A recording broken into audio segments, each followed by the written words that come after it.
Hello, friends, and welcome to the BTL. It is week 5 of season 13, and we are here with game number 1, or at least it's draft between Imagine Cloud and Performance Unenhanced Ducks. This is going to be an exciting game for sure. I'm Nyarko, going to be your play-by-play for the evening, alongside Aulz here on color casting as well as on production. So give them a round of applause. How you feeling tonight?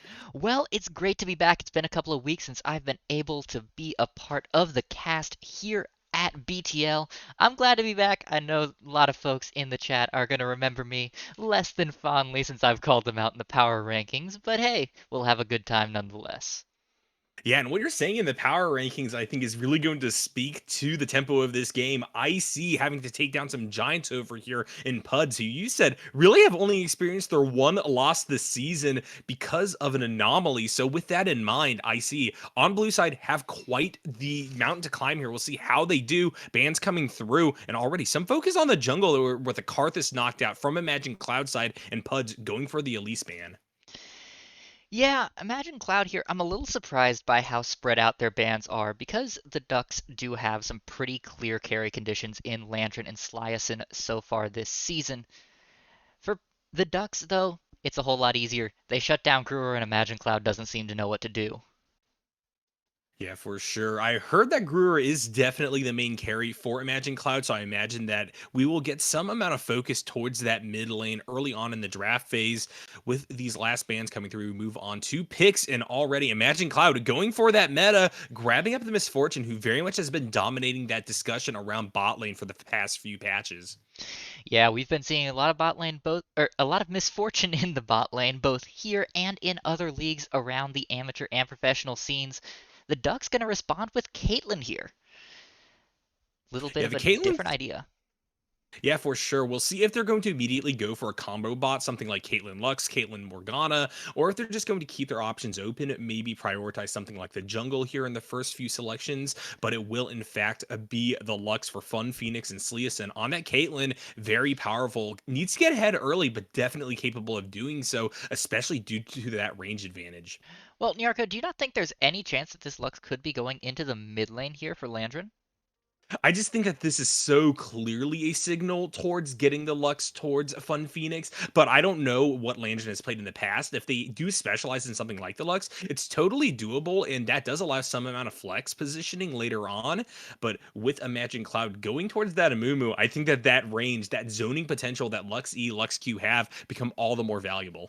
Very fair. The Amumu, of course, a very good pairing with the Misfortune.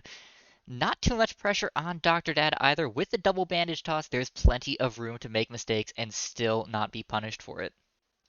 Yeah, and the Echo coming through, Gruer or Grease could take this. I think I saw Gruer pop off on the Echo though last week, although I've been casting basically every day, and I gotta say, Alls, my mind is a little bit fuzzy. Totally a solid pick though to start us off here in the first three. I think that this has a lot of potential to just snowball the game out of control, especially with the solid engage that Amumu brings to the table, just backing up big team fight style plays. Yeah, this wouldn't be the first time we've seen Gruer on the Echo. He has popped off on it before. However, again, I still think that Imagine Cloud needs some of their supporting cast members to step up here to face the Goliath that is going to be this Ducks team. Yeah, for sure. Moving on into the second ban phase here after the Poppy selection to round out PUDS' first three picks, we are getting more focus being read towards the mid lane. They're knocking away the Victor, and that sounds to me like PUDS are reading that it's going to be Grease on that Echo instead. I think this is a mistake from the draft to PUDS here. I don't think that they've taken a look at the match results that IC has been posting.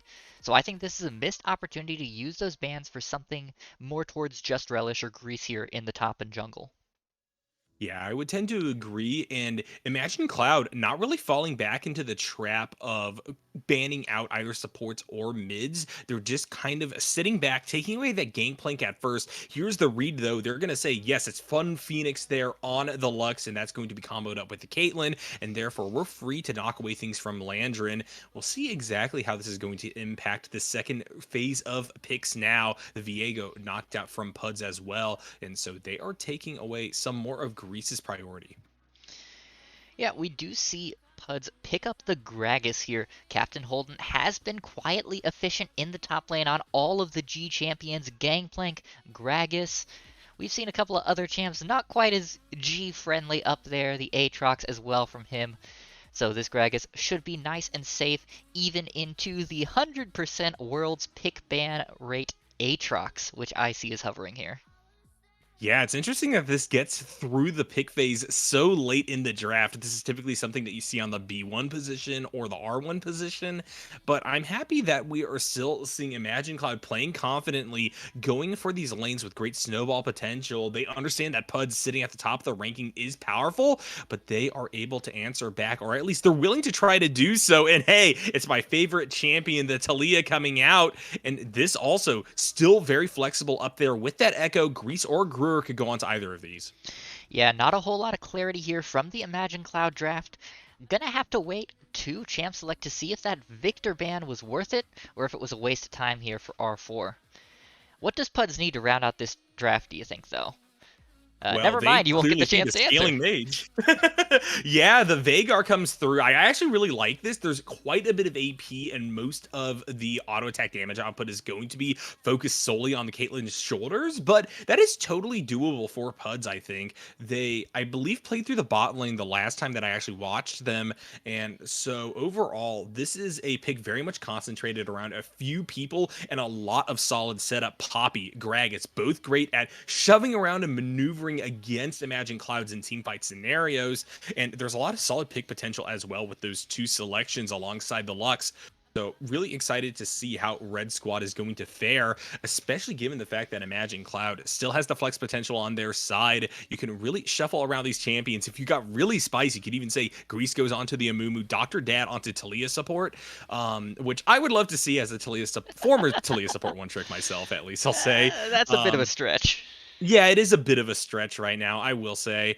But overall, yeah, I'm happy with how this draft is playing out so far. I think that there is a lot of solid facilitation on PUDS' side, and Imagine Cloud has a little bit more of a narrow pathway towards engages. They're almost entirely reliant upon a Mumu, but that champion is basically nothing but engage Aulz, so they definitely have the capability of going toe-to-toe with PUDS. We're going to have to see how this early laning phase goes, and my eyes will be towards bot because of that.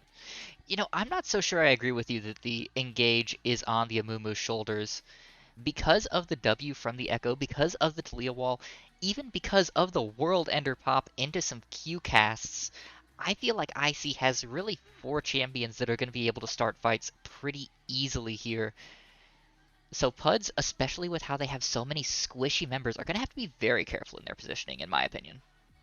Yeah, for sure. And I think that the top lane matchup is one that I also want to see negotiated well because I think that Aatrox and Talia to a degree, while I do see what you're saying regarding them having a lot of initiation potential, I do think that they need gold on them to be able to do so. If Talia just walls into the backline but doesn't really have the burst potential off of WE combo or can't land the WE combo, I think that it's a little bit harder for that champion to really fare as an initiator, as a facilitator.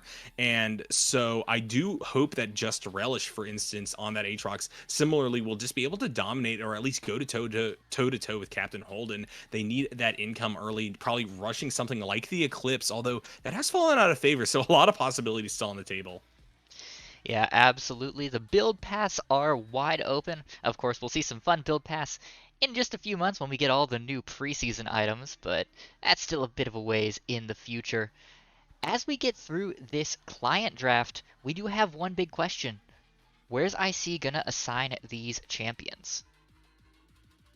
Yeah, and while I do have my guesses, I think that this is really the time for us to be surprised. PUDS, as you said before, has such great momentum going on into the series. I believe it was a read that PUDS actually only lost their first game and since then have really bounced back. So they're basically on a 3-0 streak so far.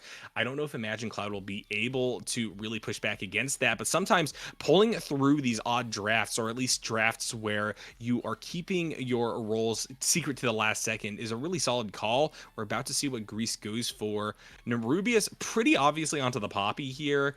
A little bit of a hover or wait, but eventually they will go down to that champion. And it will, in fact, not be Gruer going to Echo, but rather it's the jungler for Imagine Cloud.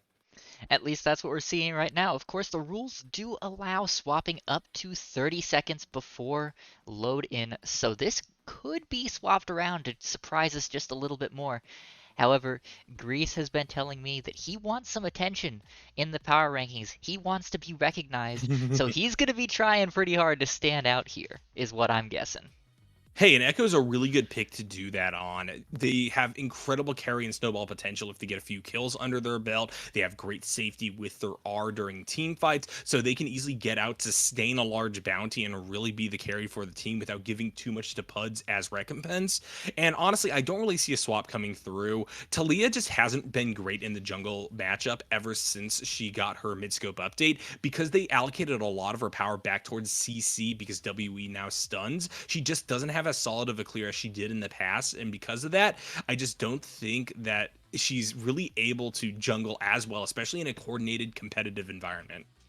That's very fair, especially into a champion like the Poppy, who can clear pretty quickly and then go ahead and invade you just to make your life even more miserable.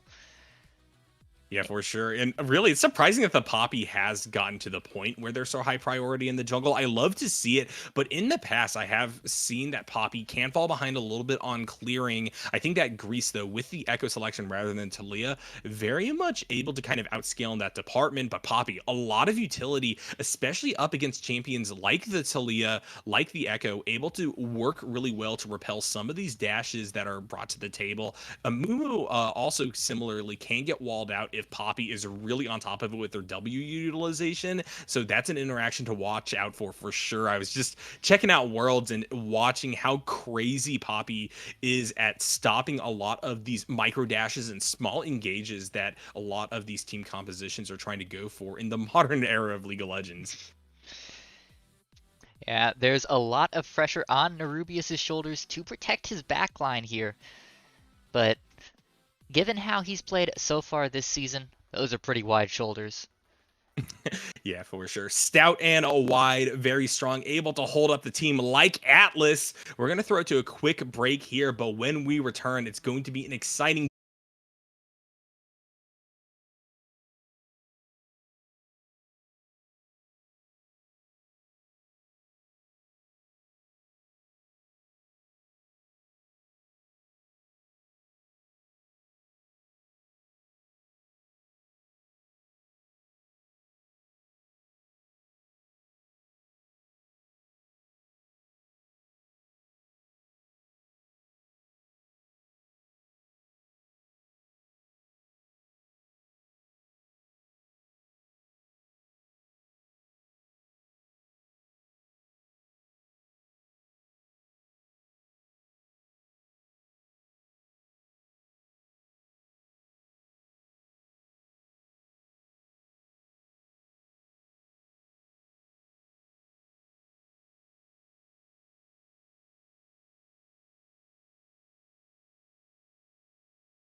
Looks like a traditional 5 point is going to be all that happens before minions spawn.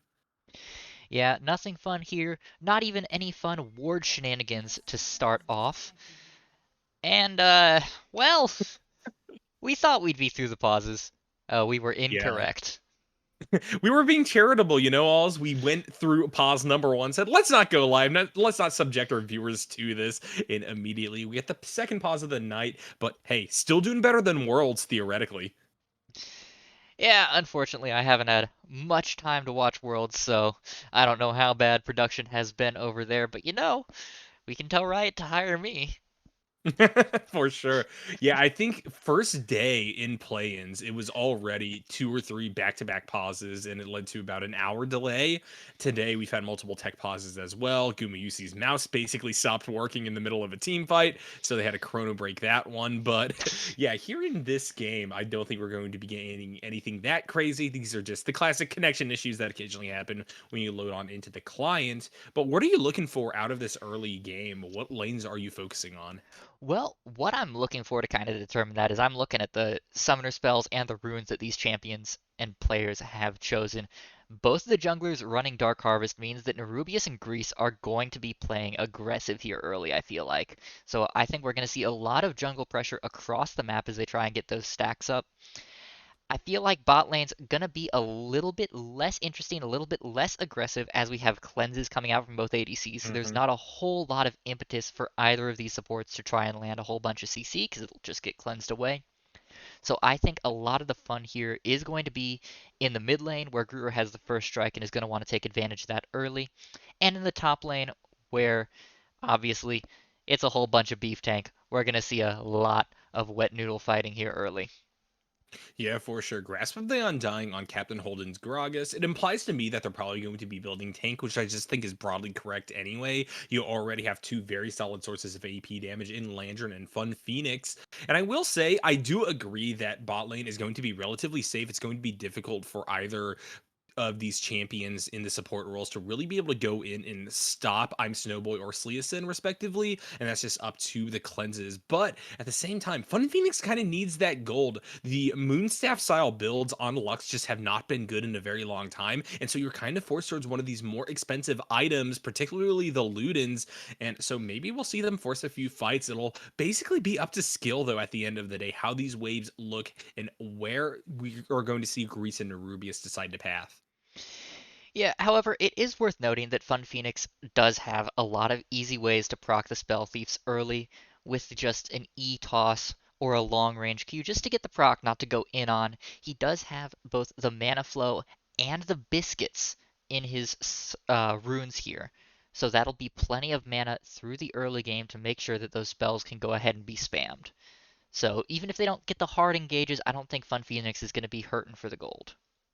For sure. And the Dark Harvest on the Poppy is the other rune selection that I'm seeing coming out here that is really kind of confusing to me, actually. I haven't seen this before. It's usually going to be Predator Poppy, at least from what I've seen in the past. I just don't know if this champion is going to be able to claim enough souls, especially in this early game, for it to be worth it. We'll see how hard Nerubius decides to go in the paint here, Alls. You were talking about the need to go aggressive, and I'm definitely with you on that one. Yeah, it looks like we are having some serious computer issues here, so they are trying to get those resolved. Unless there's anything else you want to talk about while we're waiting for that, Nyarko, I think we're going to step aside for just a moment here. For sure. I think I agree. Oh, we do get the reconnection here, so perhaps we will get the restart, but I have nothing else to say also. It's all up to you if you want to throw it to a break or not. We're going to be right back either way. Yeah, I think we are going to step aside here, but when we come back, game one, we hope. Don't go anywhere.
one.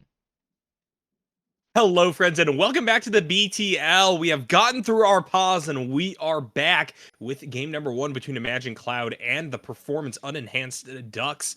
Let's see exactly how things play out as we are still in the opening phases of this game. 10 minutes later, Aulz, we are seeing what I believe to be opposite side starts from these junglers, and that means that we may not be getting as much action in regards to clashing over Scuttle Crabs or getting a counter gank off early. But what is this going to open up in terms of possibilities for Greece and Nerubius? Well, I think this is going to be a little bit more beneficial for Grease here because that's going to leave his path up on the top side, and Just Relish and Brewer, as we mentioned earlier before the pause, are probably going to be the ones to want to fight here. So we will probably see some action in the top side as he ganks there. Meanwhile, Nerubius, when he finishes his jungle path down on the bot side of the map, he'll either have to circle back a little bit or he'll have to try and take what might be an inefficient gank into Snowboy and Dr. Dad.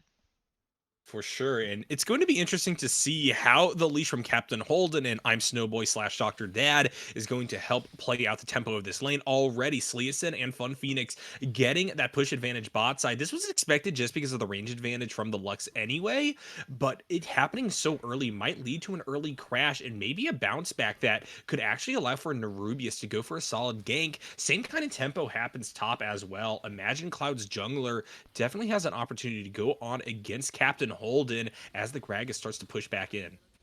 Yeah, level 2 hit first in the bot lane for the Ducks. However, every CC spell missed, so the Amumu was able to walk away just fine.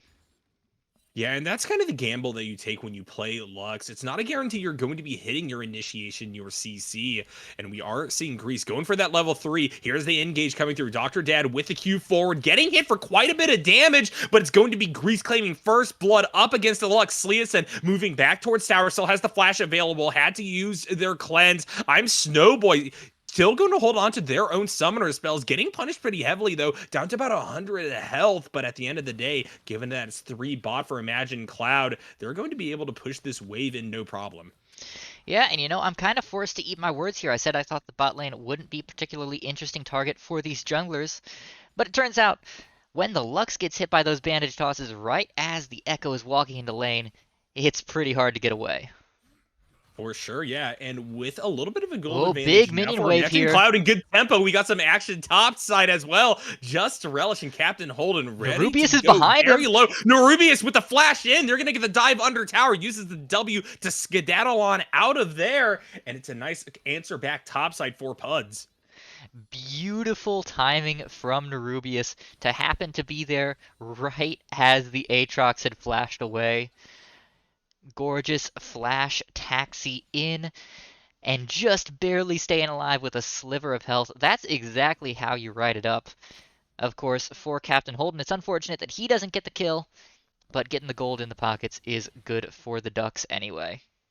Yeah, and this is kind of the issue that Greece has kind of run into now that they had the full clear bot side into a bot side gank.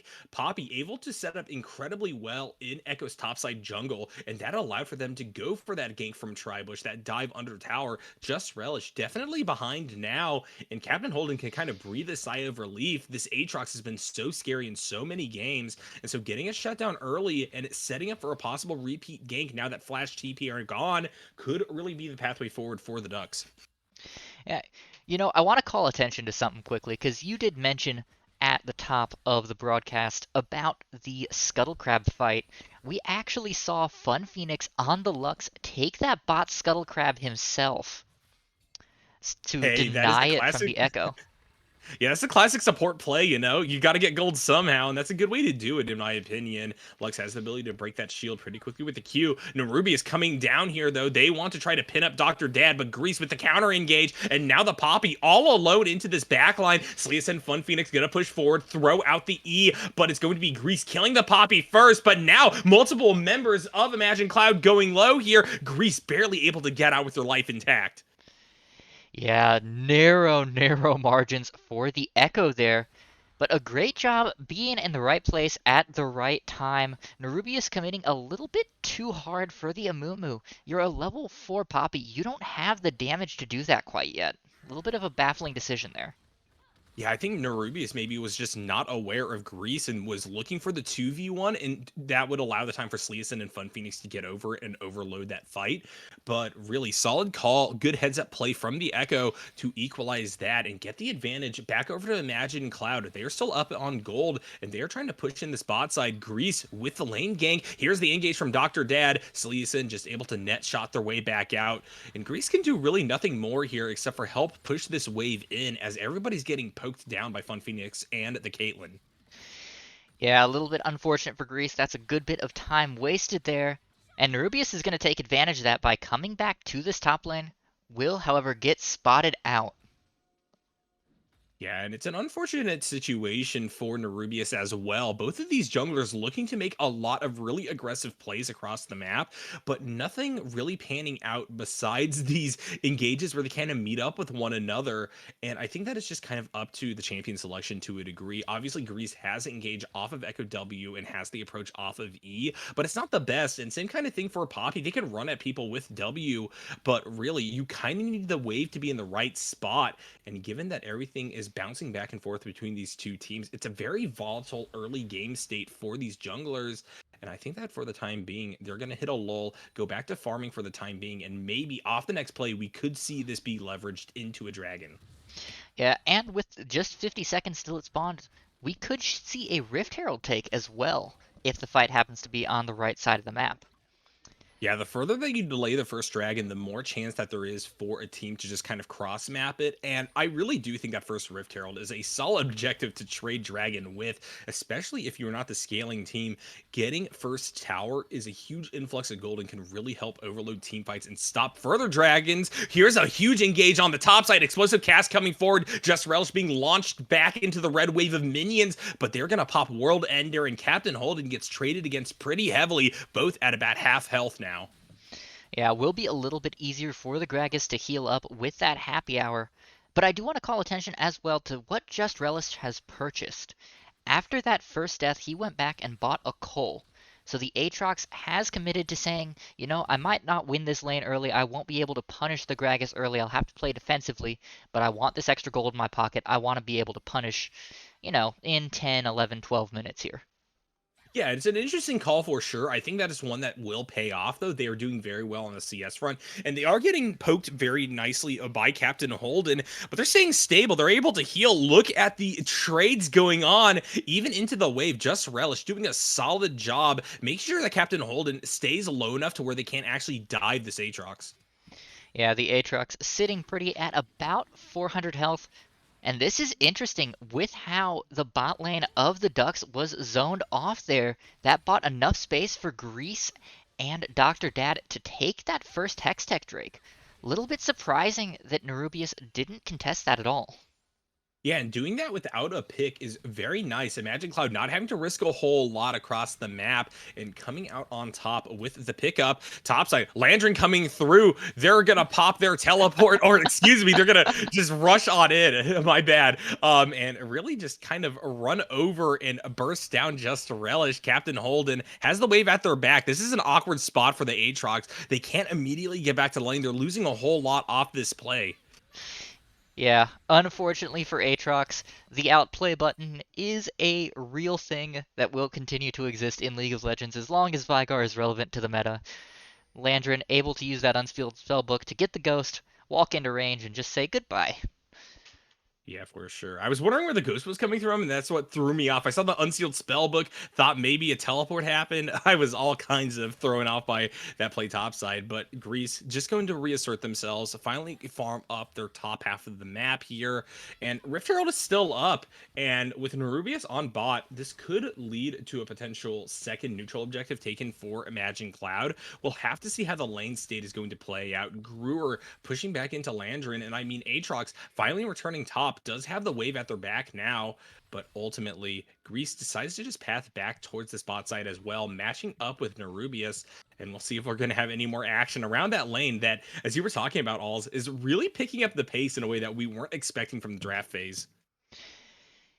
Yeah, absolutely. This Poppy has been sitting in this bush for about 45 seconds now, is actually going to have been sitting here so long that they will end up counter-ganking Grease, who is coming down. The bang into the wall. Dr. Dad went in very deep, but will Yeah, and the fall. laser beam comes through. Talia going to try to answer back, though, unable to really get any of their abilities off, but not necessarily needed. I'm a snow boy with the bullet time, going to make that a 1-for-1 PUDS and Imagine Cloud, now even in the kill score.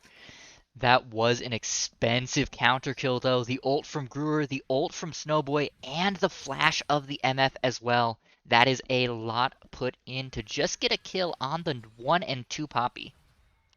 Yeah, really, they aren't doing a whole lot in order to kind of build off of that early kill advantage they had. Imagine Cloud now losing that small gold advantage. They're down about 500. That being said, topside Just Relish trying to find all-in potential up against Captain Holden. Pops the World Ender, able to get the Gragas to about half health, but honestly, they just don't have the burst, especially because they went towards that Cole earlier. And so Just Relish has to back off for the time being. And now Captain Holden wants to maybe turn it around. Body Has slams the on in. Rubius Here's the here. approach to the Rubius with the wrap around. Nice explosive cask. And Aatrox has nowhere to go. They're walking towards tower. It'll be the Poppy picking that up as Landrin over here at the Scuttle Crab is getting burnt Wait, he's down. still alive! Everfrost into nothing. And here's the approach. And it's going to be the Amumu grabbing that kill, actually. Dr. Dad now having to go golden as the mob comes through. Blue team able to protect the Amumu. And Imagine Cloud comes out on top. What a split, strange fight there from Imagine Cloud and from the Ducks as well. Landrin getting caught out walking up the river by Grease and Brewer. That's a little bit of a tongue twister there. Of course, Just Relish already dead in the top side, but with so many resources burned, Captain Holden and Rubius couldn't get down in time. And Dr. Dad being up there as well. Bit of a late addition to the party, I guess, roaming up for the Rift Herald. Nearly cost his team a little bit, but they were able to pick up the Vigar and will slow down that slow infinite roll. Just a hair. Yeah.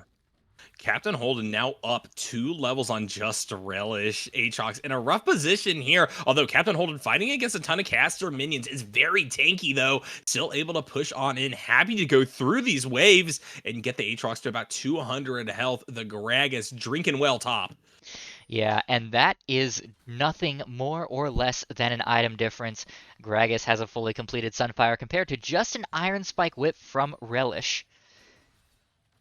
And really, this is going so much more in favor of PUD's topside than I was expecting. I was imagining that Just Relish would have to be tamed, but really, they're struggling quite a bit. They're popping World Ender, trying to keep Captain Holden caught on up, and maybe I spoke too soon. A bit of a caster curse right there. Just Relish with the solo bolo, Captain Holden going too deep.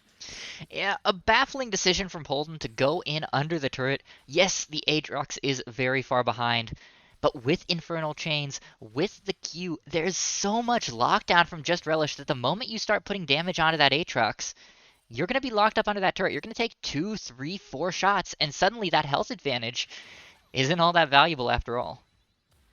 Yeah, Dr. Dad working to just get a little bit of priority in River. They clear out that control ward, maybe allowing Grease to walk up, but the laser beam going to be dodged, and now we see PUDS having to play on the back foot bot side, even with Nerubius hovering, these waves pushing in, and this constant shove is really paying dividends for Imagine Cloud as they want to go deeper. Dr. Dad comes through Grease with the W, and there's the stun coming through from Curse of the Sad. Mummy popped. Nerubius goes low, and here's the re-engage. Dr. Dad pushes forward, gets that kill, but will have to trade it with Sleason. Meanwhile, Landrin wants to come down, check out everything, but gets hit by the WE, and I'm Snowboy finishes off the Vagar. Here's the push forward onto the backline. Sleason able to flash out, hiding under the tower. Here comes the E. Brewer alongside the Q, able to help kill this AD carry for PUDS. And now Fun Phoenix is unable to get out alive as well. And so all of a sudden, Imagine Cloud steamroll ahead in an incredibly profitable fight.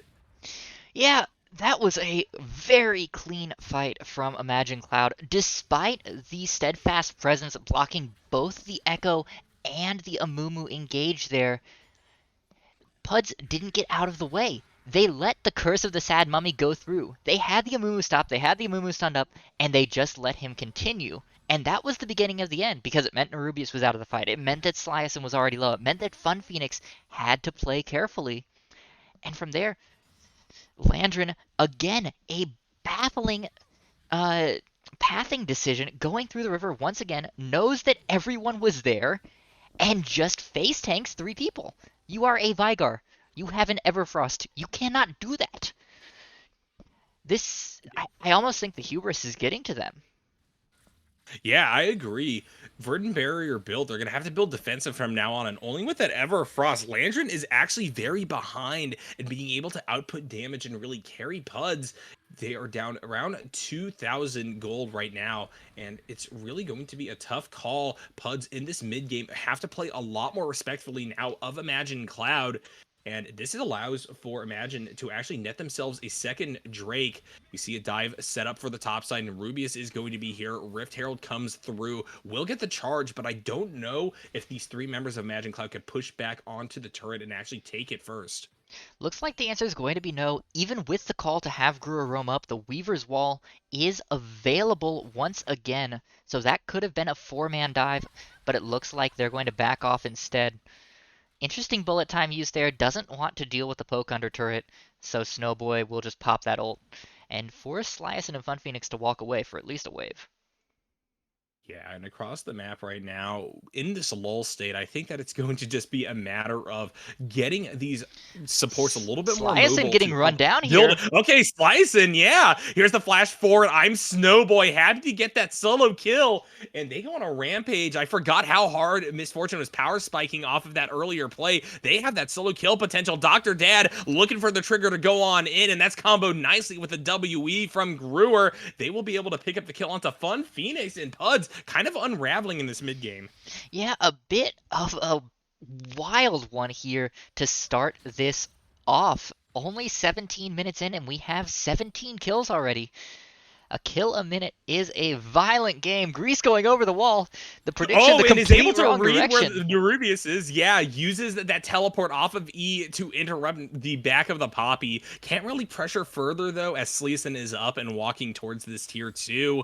But the constant harass really coming through. Imagine Cloud happy to play this aggressively, happy to play this far up, because they clearly have the advantage now. Yeah, and credit where credit is due. Grease has been out jungling Nerubius every which way in this first game. 3-0-5, up 33 CS. Has done a far better job of being impactful with these ganks so far. Nerubius has to be a little bit more intentional with what he's doing here. For sure. Landrin as well needs to just play a little bit further back, but simultaneously has to get farm. And now there's multiple people rotating up to the mid lane now that Tower 1 has gone down bot. Just Relish maybe in a bit of trouble, has to flash out, pop their ultimate as well. Mob of 4 for PUDS in this top side jungle might make it difficult to actually claim up this Rift Herald that Just Relish walks back in to start. I'm Snowboy, still occupied with taking the tier 1 mid. Dr. Dad rotating up. And we may see further action in River, as this could be the opportunity for PUDS to pounce. Although right now they are giving the respect over to Grease and Just Relish, and Snowboy maybe gets giving stunned up up second here. Herald because of it. Yeah, Snowboy goes to about half health. There's a flash forward, and with R from Landrin, that heads up play is going to cost Imagine Cloud the death of their AD carry, and a nice shutdown over to the Vagar. Yeah, that is a huge infusion for this hyper carry. However, they gave up second Herald for it. Is that a worthwhile trade here? I think that it probably is. I don't really know if a contest at Herald, especially if you only claim the Shelly instead of actually getting a kill, would do a whole lot, because it's still going to be difficult for PUDS to push up and actually drop it in a profitable manner. So I think that focusing on that play mid, even at the cost of the Herald, still perfectly fine for them, playing to their strengths right now. I'm glad that they aren't overstepping. They're putting that respect where it's due, and hopefully because of that, they'll have the chance to scale up and answer back against Imagine Cloud, who right now still very much is in the lead. Ballsy teleport here from Just Relish, moving out ahead of his team to try and protect this Drake. But for a change of pace, the Ducks have gotten here first. Just Relish in a Yeah. bit of trouble, actually. World Ender comes out pretty quickly, won't have that tool available for the ensuing dragon fight, and I think that Imagine Cloud, given the way that they're snowballing, they really want to get to a quick Soul Point. We'll see if they're going to be able to do it. But now they're kind of down in Aatrox. He's at half health, trying to heal off of a wave or two, but really not a whole lot of engaged potential now set Bullet up for time coming Imagine out. Cloud as the dragon at half health. Bullet time getting used up. Dr. Dad flashes forward, pops Curse of the Sad Mummy, gets the 3-stun. Landrin goes low, but the clash onto the backline. Nerubius doing a whole lot to frontline for their team. They are able to flash back away from I'm Snowboy. Here's the pickoff and shut down. Landrin is going to be able to kill the Echo. Grease gets one before they fall, though. Gruer on a killing spree as well. It's a full-on melee. 3 members of PUDS drop. 3 for Imagine Cloud as well. And so things are going to hit an awkward stalemate. Landrin has to bag Just Relish and Gruer, too low to really aggro the dragon by themselves, but it They does already took eventually it. go over to Imagine. Yeah, and that's a solid stun. Gruer reading the body slam forward. Here come the chains, and that's going to combo up and put the Talia on a rampage. Landrin teleports forward, tries to get the baby cage down onto this champion, but gets W'd right back. Cannot further approach. You know, I want to call attention to what I think is the most baffling decision of that fight. Nerubius left the Drake to body slam Snowboy into the wall. This is Snowboy who had already popped bullet time, who didn't have cleanse or flash. And Nerubius, the only person who had a chance of outsmiting Grease, left the Drake. You're spending all that effort and all those resources to fight for Drake, and the one person who can secure it peels off at 2,000 health. Yeah, it's an awkward call for sure. Nerubius, I think maybe a little bit overeager, maybe overestimating what I'm Snowboy could do in that team fight. And so while I understand that in a lot of situations it is correct for Poppy to make a play like that, not when the dragon's so low, not when you're now giving third Drake over to Imagine Cloud. They're going to try to initiate though. Sleasen is able to push forward there with the Gale Force, get the kill on to the Talia. Dr. Dad now running as well. This is an awkward push in from Imagine Cloud, and it will be punished in kind by PUDS. Yeah, good 2-for-1 on the pick there. And that's the kind of fight that Nerubius needs to take. One where his team is there, one where there's not an objective that he's losing, and one where they have the numbers advantage just long enough to overcome the gold difference. Still down about 3,000 at this point, by the way. Yeah, the gold concentration is pretty solid, though, for PUDS. They are definitely behind, don't get me wrong, but the fact that the shutdowns of the game so far have gone over to the Veigar and Caitlyn, respectively, is really going to help their scaling into this mid to late game. Yeah, it's nice being a tank main because you can get away with not having any money, which is great because I can't farm. Yeah, good point. I mean, that's why I'm a support, right? I also play mostly tanks in that role. Just get the good initiation off. Doesn't matter if I live or die. Fight's not on my back. It's your fault if we lose. Yeah, exactly. I'm a Shen main. As long as I hit R on you, it doesn't matter that I'm 150 CS down at 25 minutes. Yeah, for sure. Ooh, Jokes and this aside, is a though. solid root. Fun Phoenix really starting to hit these skill shots now. Dr. Dad just wanted a little bit of vision. It's going to cost them their life. Here's the E forward. Nerubius able to get that last auto on in. Gruer, unfortunately, not at the crime scene fast enough to prevent this murder from occurring. Yeah, thankfully for Dr. Dad, not the most punishable of offenses here. The Baron's still a bit too tall of a task with just the support down, and the Drake won't be spawning for another 90 seconds. So all this buys is a little bit of space for the Ducks to clear out their jungle and maybe get some vision down. Yeah, and really, PUDS is very much playing to their strengths right now. I'm very happy that they're still moving as a group, looking for mispositionings, and they're really punishing Imagine Cloud, who have lost a little bit of their gold advantage now. They're only about 3,000 up, and that is something that you could totally come back from, especially if we see more of those opportunistic plays from the performance unenhanced Ducks, because the next kill or two could lead to the Baron, and that's definitely going to be able to offset the deficit that Red Squad currently finds themselves in. Absolutely. However, if there is a silver lining for the team of Imagine Cloud, it's the fact that they still have 3 very strong members. Grease at 2.5 items, Gruer at 2.5, Snowboy at 2.5. So a even fight here is probably going to lean in favor of Imagine Cloud as long as the Ducks don't get a good pick to start it off. Yeah, and I think that PUDS understands that fact. They really are only pushing forward in order to go for those easy pickums as they were. We do see the easy and quick assemblage of Imagine Cloud via teleport into this river to start things off. And with this very early priority, they are looking to just pick up Soul and snowball from there. Here's the engage forward, though, from Dr. Dad, Sleason, and Captain Holden stun. But there's really not a whole lot of follow up. And now the damage is coming through for PUDS. Bullet time from the back line, though. I'm Snowboy. He's going to turn this all around as Just Relish gets one as well. It's a 2-for-0 so far. Caitlyn going to stand there, get Ace in the hole out, but Just Relish happy to tank that up, and I don't think there's a way into the pit. PUD's going to have to give up Soul. Yeah, and that looked like it was going to be a very unfortunate fight for the side of Imagine Cloud.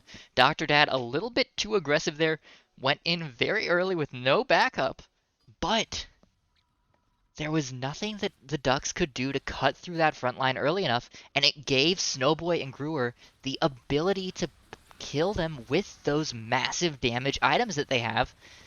And now with Soul at 26 minutes, with a Baron on top of them, it's going to be very hard for the Ducks to come back from this one.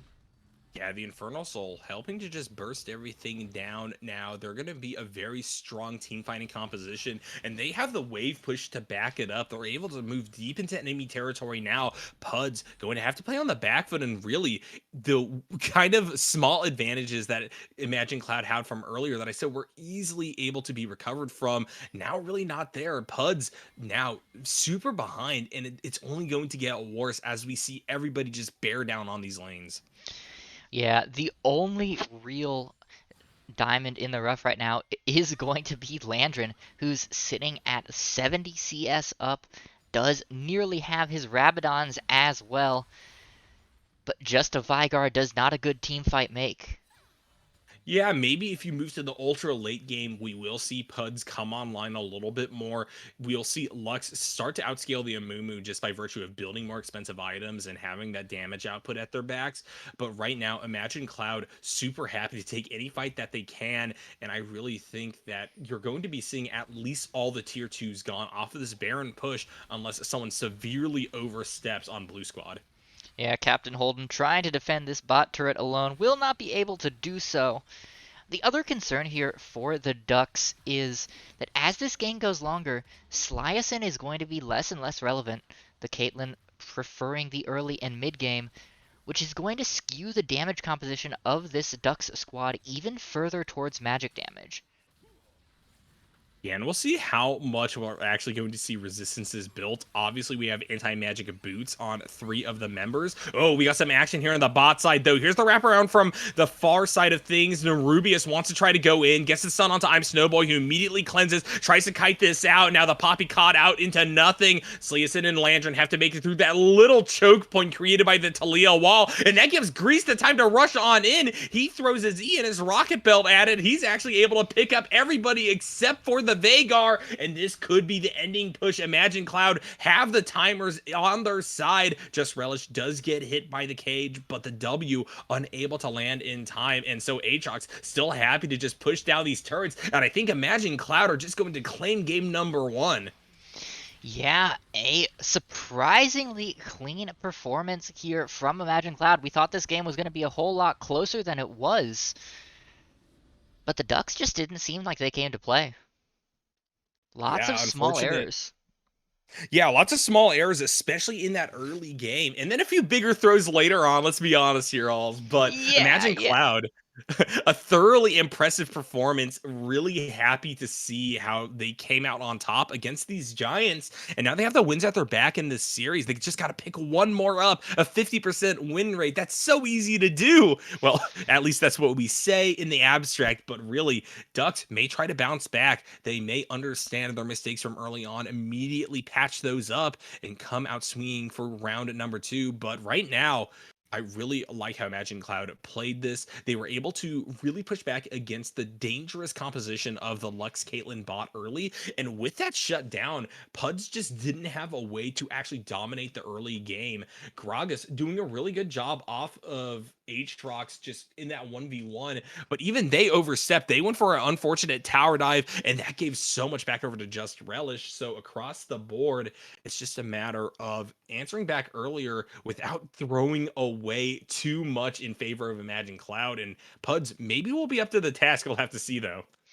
Yeah, I do think that the Ducks need to perhaps change up their draft strategy a little bit because they were heavily invested into the early game with the Caitlyn Lux and heavily invested into the late game with the Vigar. And they didn't have anything to either A, clean up the messes of early game, or carry them through to the point where the Vagar could matter. So if they're going to go with a similar team comp here for game number two, they're going to have to choose something that maybe is a little bit more stable in the mid game if they don't get that super far out.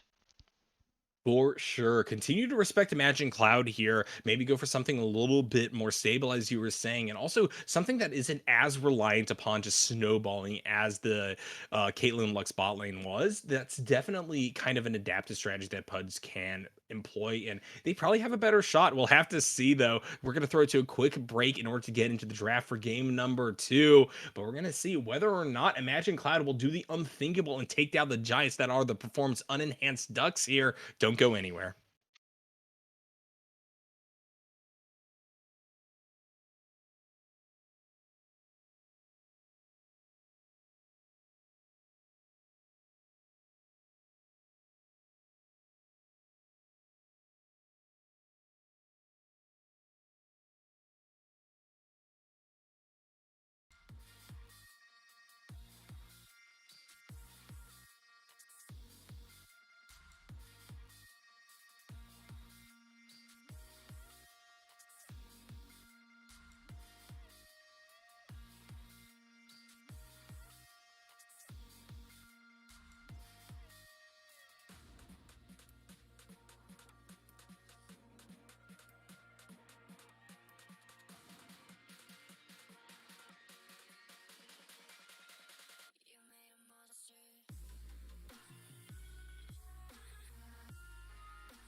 Can we just slow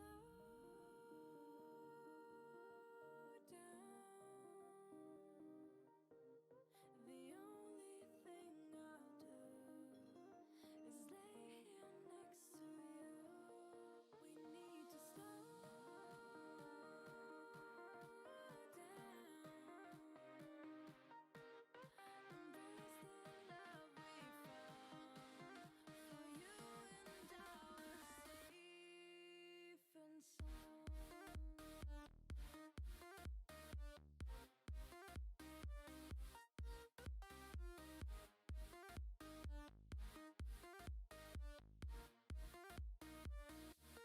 And we just slow down.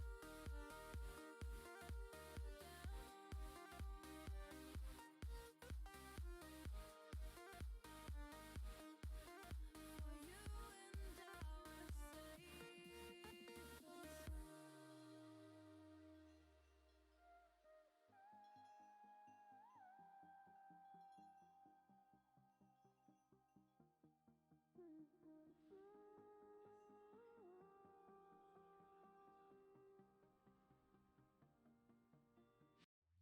We were on the run, rocking around the clock. Now all we need is right here in front of us. In front of us. So can we just slow down? The only thing I'll do is lay here next to you. We need to slow down. Embrace the love we found. For you and I were safe and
Try to believe in anything greater than a miracle. It wouldn't be this difficult if we try to be a negative bull. Yeah, we could be taking control. Yeah, if we try to believe in anything greater than a miracle. It wouldn't be this difficult if we try to be a negative bull. Yeah, we could be taking control.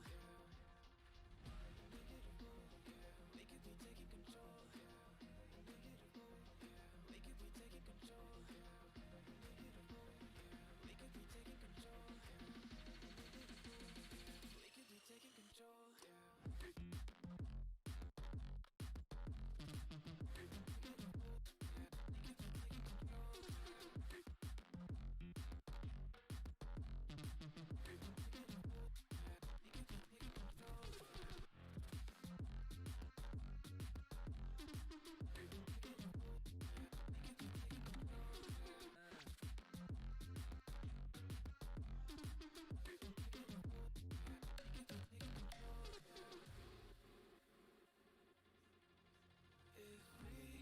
If we try to believe in anything greater than a miracle, it wouldn't be this difficult if we try to be a negative bull. Yeah, we could be taking control.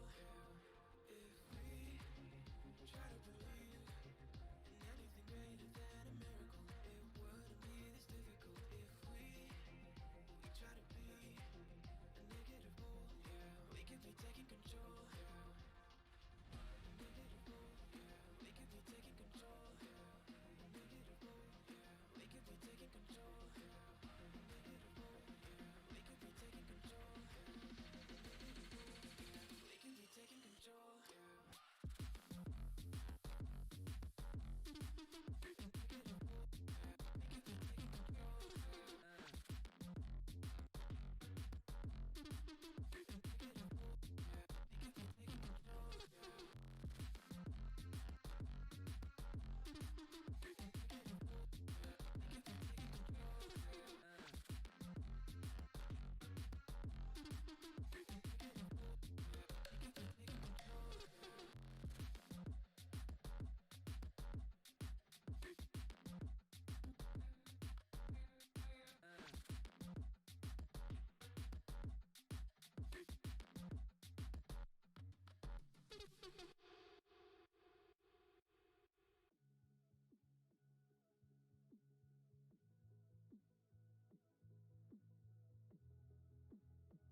Tryna get my attention, tryna get your redemption.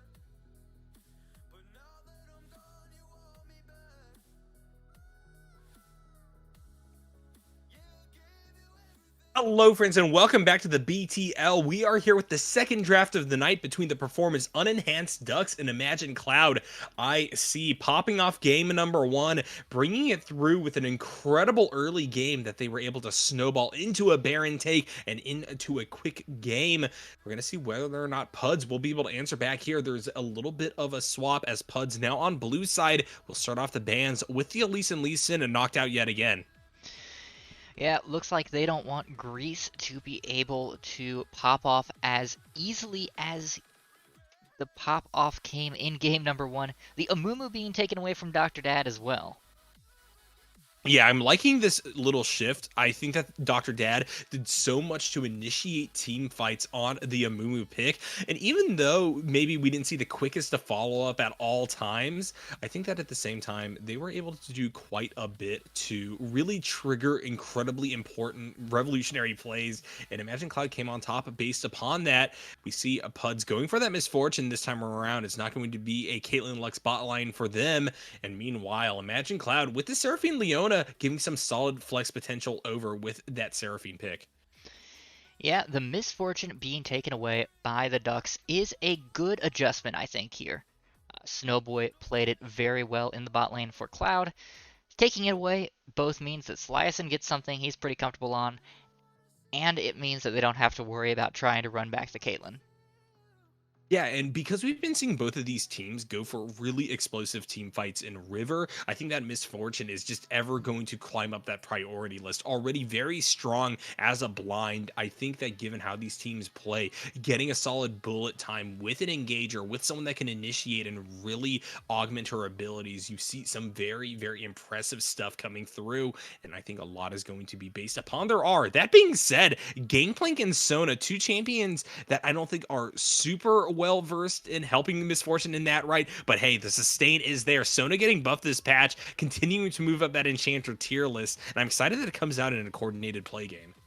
Yeah, I do think you're selling the Gangplank a little bit short. The slow from the Cannon Barrage does a great job of keeping people softly locked down into the bullet time. However, I see getting to run back some portions of their comp, even if the champions are a little bit changed. Leona, a pretty easy substitute for the Amumu, and the Echo being able to come back as well. Again, could go over to Gruer for a change of pace here. Yeah, I really like the Echo coming through once more. Grease popped off, could go into the hands of Gruer as Imagine Cloud actually ban out the Talia, who went into the hands of Gruer last game, so I'm surprised that they're going to be knocking that off the table. I'm not sure if PUDS also has that for crossover play, but we'll see exactly how they're going to respond and who they're going to try to pinch away as we still see the possibility for a flex in that mid lane spot. Seraphine or Echo could go there. We could also be seeing Seraphine bot as well. So PUDS have to make a smart call. Just ban the top laners, and Aatrox the first one off the table. Yeah, makes some good sense here. Just Relish able to soak up a lot of pressure with the Aatrox in, pardon me, game one, and into a Gangplank. That's a pretty good matchup for the Aatrox, at least early. So Captain Holden being able to take away that bad matchup and put Just Relish on something that he might be a little bit less comfortable with could be good for the Ducks in the top lane. Yeah, and we see a hover to a champion, who requires quite a little bit of expertise to play well, although some people will disagree with me on that. That Aurelia coming through, showing that Just Relish, pretty confident in their selections. We could also be seeing an Aurelia mid with a Seraphine bot Echo jungle, but really, I think that this is probably going to be a blind top. Actually, with that pivot over to the Sejuani hover, they're really changing up how they want to play this game on the fly, Alls. Yeah, I disagree with Aurelia being difficult. You hit 900 gold and then you press Q until your buttons fall off. But the Sejuani, a little bit more normal for the current state of the meta here. Could go to Grease, could go to Just Relish, so keeping that flexibility here for IC means that it's going to be hard for PUDS to tie down exactly what this Cloud team wants to do with this draft. Ooh, and I like this pick. The Udyr coming out for Nerubius. It's going to be Gangplank topside, I imagine, with the mid lane still on the table. This is a champion that has been doing exceptionally well in multiple roles, but in the jungle, with that Rmax build, I still think it's the best way forward, given that you need a little bit of tankiness on Puds' side. Yeah, the Victor going to be rounding out the comp here. I do see a problem here. Do you see it as well, Nyarko? Uh, for which side, I guess would be my question. For For the Puds, you think? Ducks, yeah. There's a pretty raging problem that I see right now in all three lanes. Is it a range issue? More a game time issue. You got three champs that want to wait until about 30 minutes before they start existing.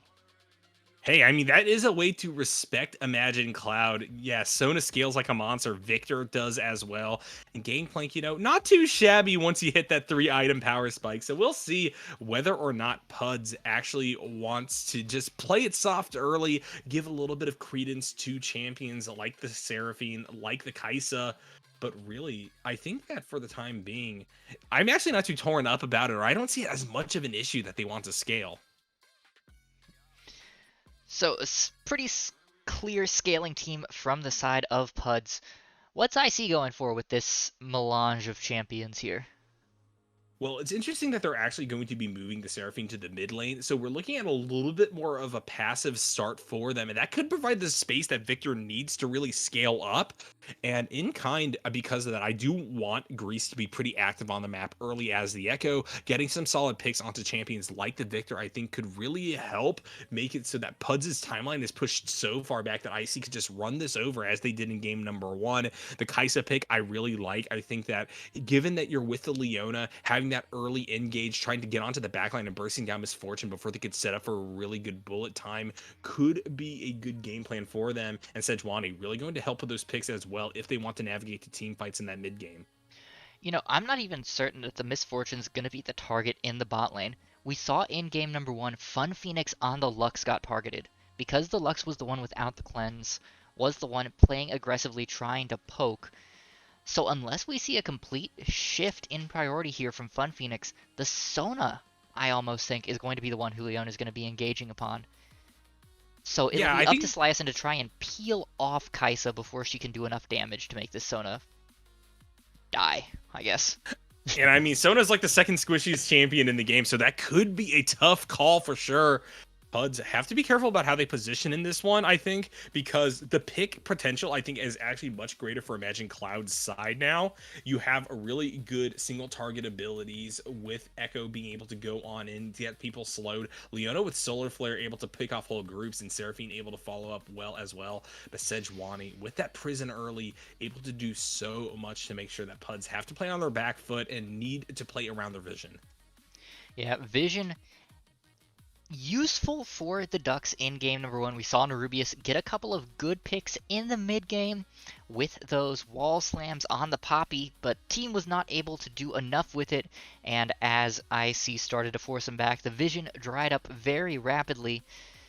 The Sona's going to be squishy. It's going to be hard for Fun Phoenix to get those wards on his own, so we'll have to see the support teaming up with Nerubius, with Sliason maybe even, to roam through this map, get those wards down, and keep the vision going for these Ducks.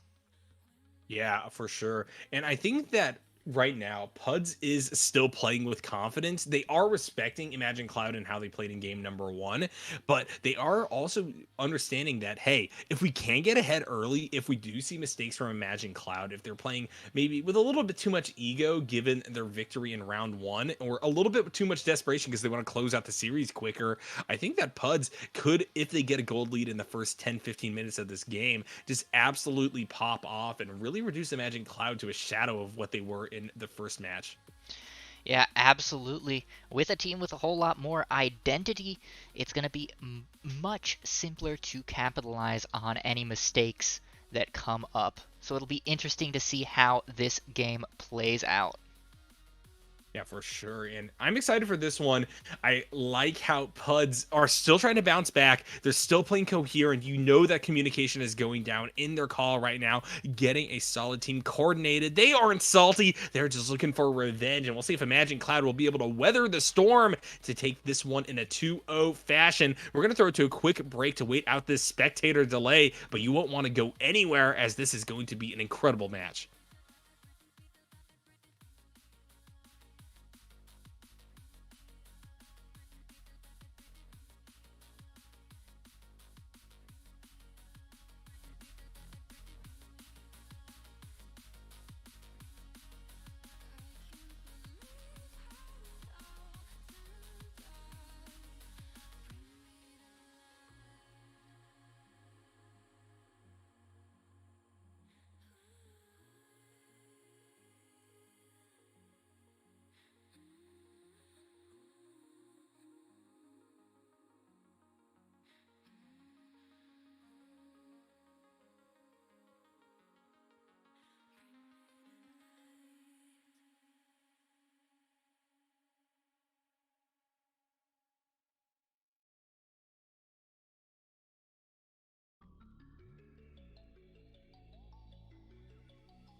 1.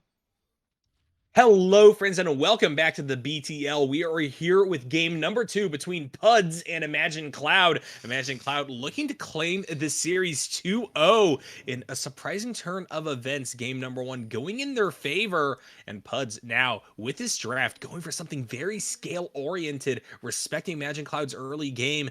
We'll see whether or not this is the right call, though. Everybody just goes for the 5-point. We don't really have something as good of an initiator as Bandage Toss here, so I'm not imagining we're going to get much in the way of invades or other craziness before minions spawn. Well, what that does give us perfect time to talk about are the summoner spells and runes that have been chosen, namely the decision not to go first strike by Landrin here on the Victor. You had some opinions about this while we were loading in.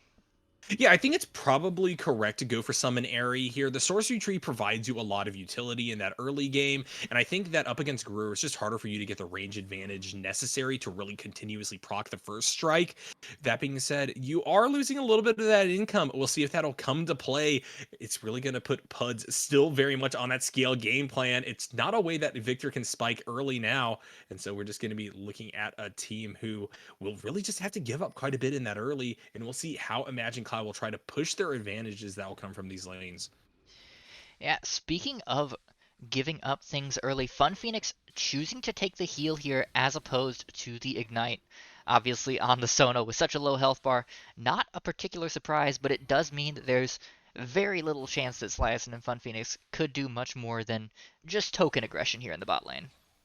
For sure. I'm kind of surprised we didn't see the exhaust come out. Obviously, Fun Phoenix can just use W to heal in lane, although they probably needed to get the tier first in order to really spam that ability. But I think that the heal is a pretty classic choice on this champion. The movement speed buff that heal also gives, definitely not going to go to waste on Sliason's Misfortune. And Sona can combine that with E to really get out of sticky situations fast, especially pre-level 6, where the lockdown from Dr. Dad is kind of a momentary thing. Yeah, but with a champion like Kaisa backing up the Leona, even just a moment can be enough, especially with a low health bar like what Sona has. Yeah, for sure. And that's why I was kind of talking about the exhaust. I really would like to see it up against a champion that is happy to go for the dives that Kaisa is capable of. And already we are seeing pressure bot side because Sleason and Fun Phoenix, by virtue of having that range advantage, are still going to get the push, even though the aggression definitely on Dr. Dad's side of things. Udyr hovering in that bush. We'll see if this is going to lead to much. But in fact, he's just going to go for a little venture on in and peek at what Echo's got going in that bot side jungle. They're going to spot them out on the vision plant, and we'll see if we're going to get a further push. Looks like we are going to see a fight here in the jungle. Both champions are level 3, but Nerubius, with that boosted form, will force the Echo out of his own jungle. And that's Yeah, and rough this for is Grease here. Yeah, this is a solid call. PUDS really trying to assert themselves on this map here, and they're trying to force Imagine Cloud out early to push back against all of the pressure that Imagine Cloud is capable of in these individual lanes. Echo just has to venture topside now, has already cleared, will just have to settle for a cross map on to that Rift Herald, and topside, Captain Holden ticking down. Just Relish using that Ignite, but getting a really solid trade up against the GP. Here's the push forward. Dr. Dad gonna miss the Zenith Blade. Here comes the Echo topside, and it's going to be a Grease taking down Captain Holden. Echoes of what happened to Just Relish with the Poppy game number 1. Yeah, and that was a bit of a misplay from Captain Holden. Used the remove scurvy very early after getting knocked up under Just Relish's turret, which allowed the stun to come through when those stacks built up. That's where all that damage came from out of nowhere onto the gangplank, and what left him so low and so able to be ganked. But the fun's Yeah, not Fun over yet Phoenix in here. a bit of trouble. It's Snowy Boy actually going low as a response, though. Solid call from Sleason to start targeting down the enemy AD carry, and that'll actually lead to a relatively even trade. Glacial Augment is doing so much, though, for Dr. Dad to lock up Sona, and so if we see further engages like that in the future, I think that PUDS just has to be really careful and play respectfully of this champion. Yeah, however, that was what the heal was here for. Fun Phoenix using that early to make sure that they could get out. And after you make it through the first couple of ganks, or not ganks, but engages from the Leona, you've generally bought enough time that the Sona is safe enough to take 1 or 2 points of damage. Yeah, Just Relish continuing to push their lead topside. They have that level advantage. They're looking to crash this wave, and they're putting a lot of poke on to Captain Holden. This is definitely not diveable, especially without jungle help, but I think it speaks to the fact that Imagine Cloud recognize their win condition. They need to make sure that these champions are starved from as much gold as possible in this early game. Yeah, Just Relish about halfway to level 6 here. If there was a level 6 on this Sejuani, I almost feel like the dive could be pulled off. Yeah, we'll see exactly what happens in that lane. As I imagine, Captain Holden's just not going to have a great time for the next 5 to 10 minutes. It's very much just going to be them and the Sejuani on that island, and he's just going to try to claw back whatever damage and priority that they can. Bot side of the map, Nerubius setting up for a gank here. I'm Snowboy getting hit by quite a bit of poke, and Fun Phoenix is going to decide to pull the trigger, but with the Udyr here, it's going to help split the fight away. Dr. Dad walking towards a river. Grease comes through, but honestly, Udyr confident with the shield to continue to push forward. There goes the Leona, and now there's a potential for a re-engage. Here's the flash forward. Fun Phoenix with the slow off the stacks. Grease dies. I'm Snowboy is going to give the double over to Sleasen, and so PUDS comes out ahead in that play bot side. Dancing on a knife's edge, Nerubius knowing exactly when he needs to disengage and when he can go back in and get the stuns. I was convinced that the Udyr was going to die at least 4 different times in that fight. But in fact, he's healthy enough that he's starting up Drake. He's Yeah, going to the die Iron for Mantle it, was but so gross on this champion. But yeah, this is a little bit foolhardy. You can't use your Q that much. And so it will be the Dragon, maybe actually seeded over to Imagine Cloud, bouncing back from that awkward play bot side. yeah, I mean, it was a great play, don't get me wrong. Nerubius did everything right. But you back Except up. for start the drag up. Yeah, you back up, you reset, you spend all that gold that you have in your pocket, and then you let your entire team, now buffed up with items, go fight it out, win another fight, and get the Drake. Yeah, and honestly, this is really going to help cushion PUDS into the mid game because the one champion that is able to assert pressure early, well, the two that are able to assert pressure early, Nerubius and Sleasen on the Udyr and MF respectively, are the ones with the gold. They are the scary champions, and really, this will allow for Landrin and Captain Holden to take a step back and just say, hey, I got the time now. We're winning through bot. Fun Phoenix there, getting all those assists as well, doing very well for themselves, able to grab that tier, no big deal. And with the boots on their back, I think that really they are in a solid spot to help Sleason continue to push forward and steamroll this lane. Yeah, Sleason in a great spot right now, currently 1,000 gold up. So this MF feeling very comfortable. Yeah, and as we approach this Rift Herald that is now spawned up, we may be seeing a little bit more aggression focused away from the bot side of the map. Just Relish, just getting some wards, moving that vision line up into the river and bearing down on to Captain Holden yet again, or rather boring down the bear. I think it goes over to Nerubius on the Udyr. I don't want to take that title from them. Boo. Boo. That one hurt. Oh gosh, just give me something. I don't get to do puns all that often as play-by-play. I think it's mostly the realm of the color caster to do them. So you got to expect them to be slightly lower quality when they come from me. Ooh, here we see Fun Phoenix heads up play, dropping that R, said, and I'm Snowboy into a little bit of a dancing dance, and with no cleanse to back it up, Bullet Time is going to claim another victim. Bullet time, and that's an inrush of gold for Captain Holden, who was able to lay down the cannon barrage, got some assist gold, and that might stabilize his top lane just a little bit. Although Yeah, just Relish though. Yeah, the wants Hex to go Drinker in. is an interesting choice here from Captain Holden. Yeah, for sure. We'll see how that is actually going to play out as, not doing a whole lot in the lane up against the Sejuani, that's for sure. This is much more signaling to the fact that PUDS is going to be sending their top to a lot of these team fights in this mid to late game. It'll be nice to answer back against Grease and Gruer, but right now, Echo has just not been paying a whole lot of attention to the GP. Yeah, no, and it really doesn't matter, unfortunately, whether you pay attention to a GP or not, because the moment he gets to being able to get barrel chains to kill waves, he will get enough gold to just run through the game. Actually, he's just gonna run Oh, through yeah. Sejuani. One more Q Yeah, will just do it. relish maybe a little bit too far forward. They were going for a fight in the wave, and they're going to get punished for it. Captain Holden able to hold out on top. They're clearing these waves. They get the solo bolo, and you talked about the GP stabilizing. This is definitely their way forward. Yeah, stabilizing. I think he's tilted back the entire opposite direction at this point. We do see PUDS leveraging that play, sending Fun Phoenix up here to help Nerubius claim themselves the Rift Herald. And so that is gold in Potentia. Still very much PUDS' game right now. And they are getting so far ahead, 3K right now, with a composition Fun that is just Phoenix, going to though. steamroll late. Yeah, but Fun Phoenix going to get wombo comboed. It's two ultimates and the Echo E in. Gruer gets that kill. So that'll be a little bit of gold back over to Imagine Cloud. A lot of resources used to burst down this squishy, though. Yeah, that was the Leona and the Seraphine ult, as well as Grease's flash. I That's didn't even notice Grease Flash. That's excessive. A 100% excessive. that is. I don't even think Grease needed to be there. I think that Guru and Dr. Dad could have had enough damage for it. It would have been slower, but it would have been enough.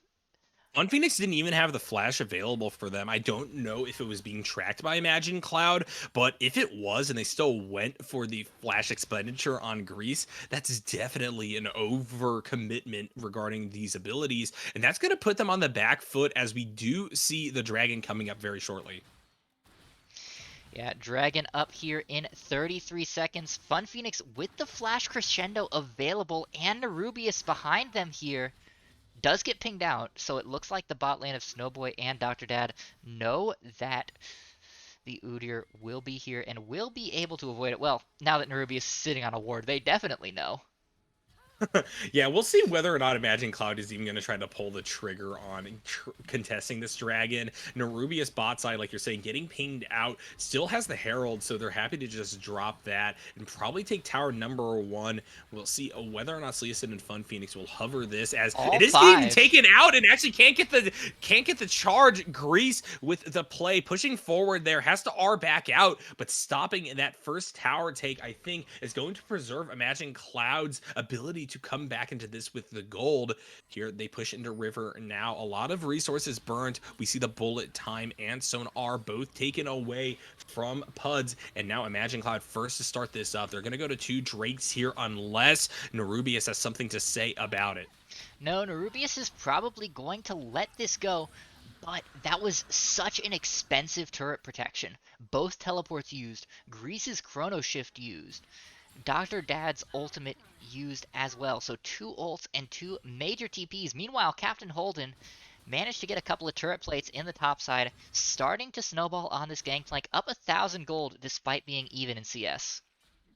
Yeah, for sure. And I think that while I admit Imagine Cloud really is burning a lot of resources to make the plays that they desire, I think that here it's a little bit justifiable. They took the gamble and made it so PUDS couldn't go in and contest the dragon. And so with nothing on the map, they have a little bit of time to recuperate the cooldowns that they burnt. The 2 teleports, definitely a lot though to put on the table there. And we'll see whether or not that'll come back to bite them as Nerubius comes to collapse topside. Grease pushes forward the rocket belt as well. Stun goes down onto the Udyr, but these champions are so tanky. I don't know if they can actually take them down as Captain Holden with the cannon barrage going to come on in. And now Just Relish getting dogpiled in the 2v1. Gruer wraps around to the top side, has their ultimate, but can't get the charm onto anybody. Sejuani going to fall. Here's the engage from Dr. Dad down on to Captain Holden. He's going to be taken out. Nerubius at only about 100 health. Gruer trying to snipe. Can't get it down though. And so it's a 2-for-1. Imagine Cloud losing their support in top laner. Flashes coming out from both mid laners at the end of that as well. Another wild fight going back and forth here. All over the rocks was what started that. Nerubius invaded to try and steal Grease's Krugs and got spotted out. Yeah, and what this turns into is Dr. Dad moving topside, leaving Fun Phoenix and Sleason to claim themselves first tower. A whole lot of plates go over. So then you look back at the Rift Herald charge and gotta wonder, was it worth it? They got the tower anyway, a little bit after plates fell, but it's not like a whole lot of gold was stopped from being taken up by PUDS in that play. Brewer might be in trouble here. Doesn't have the flash, remember, after trying to use it to catch Landrin out. Looks like that play is going to fizzle, but I do want to call attention to the fact that Snowboy currently down 2,000 gold. Yeah, and this was definitely not expected. We thought with Fun Phoenix on a relatively weaker laner that things wouldn't go this dramatically in favor of PUDS, but this is the power of the top tier contender in the BTL Alls. They are coming back with a vengeance here in game number 2, and frankly, imagine Cloud as they tick closer to that 20-minute mark, I think are becoming relatively weaker and weaker versus a team that has snowballed so well so early. Grease pushes forward, maybe looking for a play, throws the W down, but really can't follow up on it. Yeah, as we mentioned at the start of this game throughout draft, the Ducks have chosen a very time bomb team here. You let Holden get to 3 items, the game is over. You let Lantern get to 3 items, the game is over. You let Fun Phoenix get all his stacks, the game is over. Sliason gets 3 items, and a 1 bullet time means the game is over. So as this game continues, as PUDS keep this game even through this early and mid game, it just gets harder and harder for Imagine Cloud to play this right. Just Relish getting run down topside. The turret still stands, but really it's just a matter of ticking it down as Sleason wants to come up as well. It's going to be a 3-man knocking down the tower first before they go in on the Boar Rider. Dr. Dad rotating up alongside I'm Snowboy then. Here comes the engage, but Just Relish already dead. Sleason with the burn on them though. It's going to get the shutdown over to Imagine Cloud, but it goes to Dr. Dad, the support of the team. Yeah, unfortunate. Dr. Dad now 2-2-2. Meanwhile, his ADC is 0-2-1. None of the gold is going where it needs to right now for the IC team. Yeah, Fun Phoenix going to be in a bit of trouble as Grease comes on in, but is able to, with E, just move back towards tower nicely, barely taking any damage. And Brewer here now only able to push out the wave, so still no towers claimed as a response by Imagine Cloud, and the gold lead continues to widen in favor of the performance unenhanced Ducks. Yeah, currently sitting at just shy of 5,000. Of course, some of that is wrapped up in the parlay of Captain Holden, but it's still gold in these pockets. And as we tick down 20 seconds here until the next Drake spawns, it's about time for the Ducks to start fighting for these. Yeah, and really, Imagine Cloud have to make a desperation play. I think that they are actually looking to maybe contest this dragon, as it really is their only hope to stay in this game, especially for the long term. A quick soul could be their answer back into this one, but it's going to require a solid engage and solid team fight, and I don't know if they have the ability to bring that to the table. Just Relish getting words out, already cut off in that choke point, though, because of Victor. Here's the pushing from the top side, though. Grease going to go deep on into the pit, looking for the smite, is unable to get it. Here comes the encore from the back line, but it's answered immediately with a double kill due to the bullet time from Sleason, and we see Brewer mobbed up by the man, bear, pig, and the songstress, and so it's going to be another one dead. Everybody except for I'm Snowboy wiped out. Imagine Cloud so far behind in this one, and PUDS are going to cement their legacy here in game number 2. They are so far ahead that this is all but an inevitability at an 18-minute mark. Yeah, unfortunately for Cloud, there's very few ways this game could turn back into their favor. The late game champions got to late game. Yeah, and the late game apparently comes at the 16-minute mark or so, Alls. I mean, really, PUDS so strong in the team fight so early for champions that are not really known for their prowess this early on into the game. They usually require a little bit more time, a few more levels, but the gold has just been there in buckets, and PUDS steamrolling ahead in this one so far up now. Yeah, and you know, I mentioned in game number 1, Nerubius peeling off the Drake at an inopportune time because IC was already there, because Grease was there and able to steal it. This was what they needed to do that game. The entire team peeled off and was able to burst Grease before the Drake got close. Yeah, for sure. PUDS now really very much, I think, ahead and probably going to be looking for the Baron as it spawns up in about half a minute. But now the question is, what can Imagine Cloud actually do? Is there a lifeline in this game that they could play for? Is it going for picks? Is it Ooh. just burger flipping it on the Baron? What you looking for in this one, Alls? Honestly, I feel like the only saving grace here is the fact that they're still up in Drakes. If they can get an Ocean Soul, that might be enough. As we have a quick pause here, um, Yeah. that might be enough to keep some of the slower damage that's coming out here. Obviously, Captain Holden with the barrels burst people like that. Sliason with the ultimate burst people like that. But if you can get both of those out, Landrin's damage isn't necessarily super fast. Sliason's damage outside of the ult isn't super fast. Nerubius is just the burn that's going to tick you down slowly. So if they can bait those big damage threats out early and get this Ocean Soul, they can start regenning and win this fight just because they can stick around longer. I think that's going to be the win condition here, and even that is a very slim hope.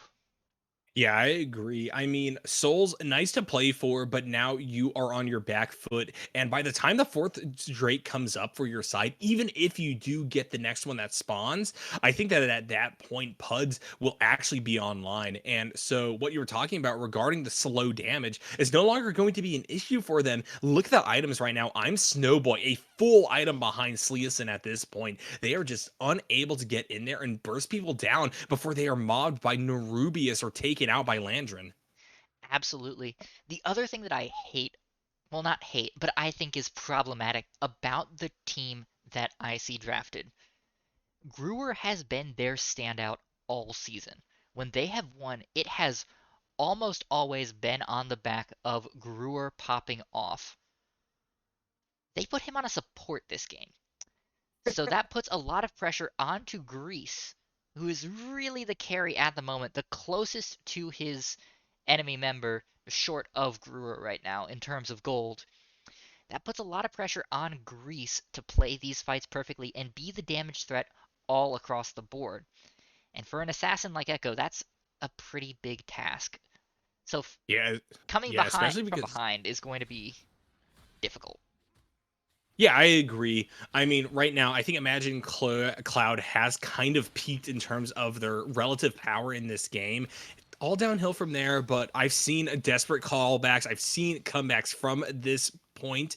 It's doable, but it's going to require not only solid play on your part, but big misplays from PUDS, who, you know, in game one looked mortal, provably do make mistakes. But the question is, are they big enough and will they happen from this far ahead now that Imagine and Cloud find themselves in such a deficit? Yeah, it is worth noting as well that we're talking about all this like these are professional teams, they're absolutely going to push their advantages, yada yada. But this is amateurs. And sometimes amateurs make baffling decisions.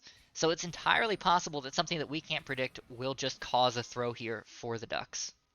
Yeah, it's the classic solo queue discourse, right? Never give up. You always have a shot in these games, but really, you kind of got to look at the teams relative to what they've demonstrated in the past, right? And Imagine Cloud has shown that to a degree, they are the underdogs in this one. And playing from behind, it's not only that they're the underdogs in terms of narrative, but in terms of the game itself. We do see an engaged topside. Stun goes down onto Nerubius, but they are so tanky. And with the cannon barrage, it zones back Imagine Cloud pretty darn well. That being said, the man, a bear, pig, happy to continue to thrive and push forward with the bullet time at their back. Here comes the Seraphine stun, but it's only going to land down onto Sleason, and so the Encore will not be enough to turn this in favor of red team. They have to run back to their tier 2, and PUDS able to zone everybody off, and they get full claim of this topside jungle. Udyr does not die, Nyarko.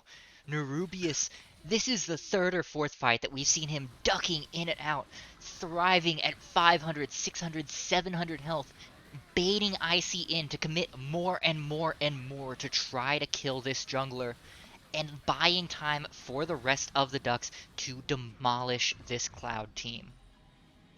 Yeah, and now with the Baron Nashor claim, the PUDs are really snowballing this into a quick game, I feel. At the 22-minute mark, getting this buff, already having so many towers down, and just getting more kills off that last play. I think that we're seeing a reversal of what happened in game number one, but with even more insurance, PUDs just going to get stronger from here on out, and they are going to have gold aplenty now as they take down these last few towers and maybe even crack these inhibitors. Yeah, we're starting to see second and even third items soon here for the side of the Ducks. Meanwhile, Kaisa still isn't even close to her second. Yeah, I mean, it's about a 9,500, almost 10,000 gold lead. And I forgot that they still had Shelly in their back pocket. Narubi is going to drop this and set up for a nice little charge down onto the It's not mid even going to lane. charge the second turret.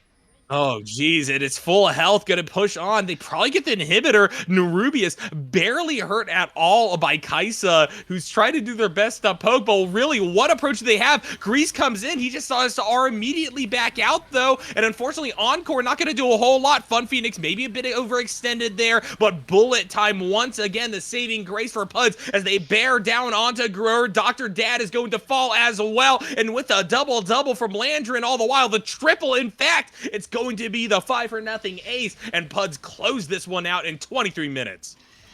You know, Nyarko, if they didn't have Baron, if they didn't have a 9,000 gold lead, now a 14,000 gold lead, that fight would have gone very differently. But that was a we're going to slap you with our wallets kind of fight.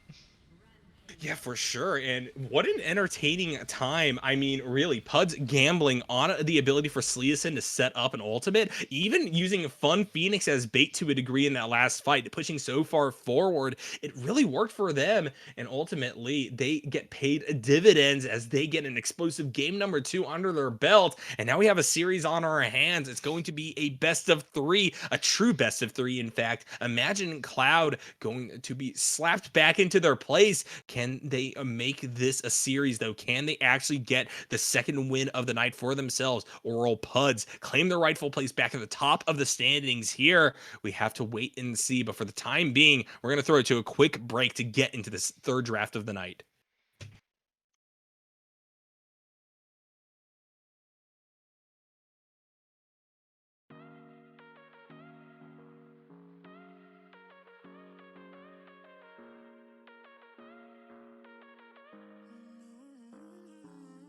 Baby, it's whatever. All this ever but you long gone, it don't matter. Ride or die, that's been the deal. The light of your back, I disappear. But if it don't play that for me, I'm out of it, I'm out of it. I lick my gun and then I'm done. I'm out of it, I'm out of it. Ain't no man to tell me you're no good. I'm brushing away to you, the weight of you, of my shoulder. So done with my cigarette.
one. Hello, friends, and welcome back to the BTL. We are here with the last game of the night. Either way, PUDS or Imagine Cloud coming out on top on this one. It was a PUDS in game number 2, though, who popped off with a scaling composition and made it look like they were the ones going in early. They steamrolled Imagine Cloud, and now it's going to be up to IC to bounce back. They're back on blue side, which has been at 100% win rate so far, and Aulz will have to see whether or not they can answer into what PUDS has done. We'll see if they're going to swap up their composition to maybe answer a little bit better, or if PUDS maybe themselves are just going to pull the rug out from under us and not go for something as scaling oriented. They're going to look to smash the early game as well. We do already see a little bit of a change here. The Udyr getting banned away. Apparently Narubi is just a little bit too powerful, being able to dance in and out of fights like he did. Doesn't look like Cloud wants that to stick around. Also banning away the Seraphine that they had picked in game number 2. I feel that this is a dynamic that I don't see a lot in other leagues, but Imagine Cloud and PUDS are happy to ban their own champions in the next game, especially if there's a side swap. And while I do understand the respect, especially if there are shared champions, it's kind of always nice to keep those possibilities open for yourself, as it could force the opposing team to ban them out for you. Maokai hovered and locked in as the first pick for Imagine Cloud, though. We're talking about meta champions. We've been seeing them all tonight. The Aatrox, the Misfortune, yet again coming through here, and now the Maokai. Yeah, I'm a little surprised that Imagine Cloud put so much priority on this Maokai. They knew Misfortune was high prio. It got picked B1 both of the first 2 games, so they had to know that PUDS was going to pick it up here. The Gangplank going over as well, so that's 2 high priority picks for both Sliason and Captain Holden, and both of them popped off in game number 2. Little bit concerning here for IC, feels like a bit of a misstep. Yeah, and we'll see exactly how IC is going to continue on with this draft. They may just be going meta city here with that Aatrox hover. I'm liking that on the side of PUDS, they're getting Captain Holden back onto the Gangplank, who, after stabilizing that lane, really took over with their damage output in match number 2. Yeah, the Aatrox does come out to match it, though. Just Relish was very solid on the Aatrox, which does mean that this Maokai is going likely into the jungle or support, by the way. But the Aatrox, a bit less of a comfortable matchup for this Gangplank, could perhaps stymie Holden a little bit here. Yeah, and I'm actually looking for Grease to be on the Maokai in this game. They could return to Echo, but I think that given the champions that we're seeing coming through here, bringing your Nature's Grasp to early ganks could just be so valuable for Imagine Cloud. These are all relatively immobile champions, but the Mordekaiser coming through could easily isolate one of these big players for Imagine Cloud in kind. We'll see exactly how this team is going to arrange themselves. There's a chance that Mordekaiser top Gangplank mid, but I imagine Nerubius going on this champion. Yeah, given how comfortable Captain Holden has been throughout the season on the Gangplank, I don't think that's going anywhere but the top lane, frankly. Alrighty, and the Yuumi ban coming through. I like this. Jin Yuumi is a pretty typical stable lane. It's one of the best ways to kind of defend the weak laning phase that Yuumi has and get her to that mid game after you are able to rush the Moonstone Renewer. And you also do have some amount of presence in lane because the Q can lead into Jin root. But yeah, this is really reading that the Maokai is going to go into Grease's hands and not go into the support role. We'll see if that gamble pays off, as they're actually looking to ban another Enchantress here, this time being the Soraka. Yeah, they were hovering the Sona as well. As you mentioned earlier, the willingness of these teams to ban away their own champs without any hesitation is kind of refreshing, given what we see in a lot of amateur leagues.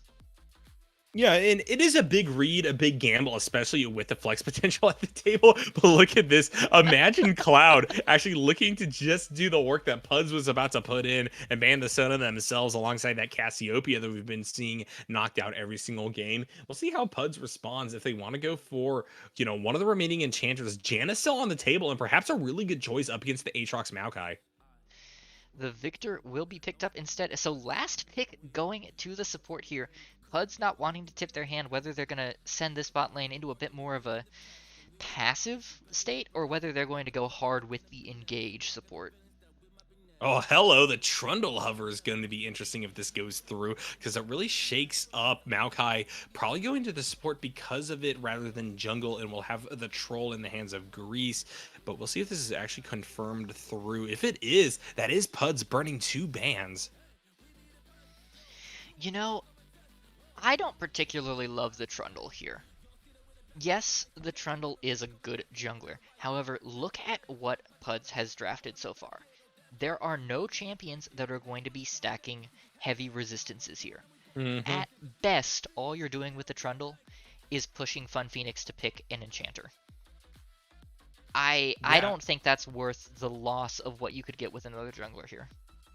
I do think that PUDS needs a little bit of a front line, and Senna definitely isn't going to provide that. But as you're saying, the Subjugate, so much less utile given how PUDS has assembled their team. We see the Janna hover come through. Meanwhile, Brewer on that Azir. That's going to be an interesting pick to watch out for sure. I imagine Cloud, yeah, having a pretty interesting draft of it this time around. A And the lot of meta Renata. champions. I keep talking about that, and now PUDS answering with the Renata Glask, and I like this a lot. You have some amount of CC and a lot of good anti-dive potential that can really shut down anybody who tries to push forward off of Maokai ultimate, say, when we get to a team fight. Yeah, absolutely. The Renata unfortunately has a bit of a weaker target selection here, unless the Azir puts his Sand Soldiers in some weird positions. But we'll perhaps see some interesting timing with maybe a fourth shot Berserk, which could be fun coming out of Fun Phoenix. But Yeah, outside I of do that, feel that. the Berserk won't be super useful here, Yeah, except as I late. do think that the power of hostile takeover is a little bit overstated. It's mostly just kind of a wave CC, very similar to Seraphine's ultimate. It's not really something that you oftentimes see big chain kills come out of. The Dreamforth shot could possibly still come through, though. We'll see exactly how well Fun Phoenix is able to time their R's. But across the board, I'm really liking PUDS' draft here. I think that just broadly, Imagine Cloud have gotten themselves a lot of individually strong champions, but I don't know if they mesh together as well as I would hope.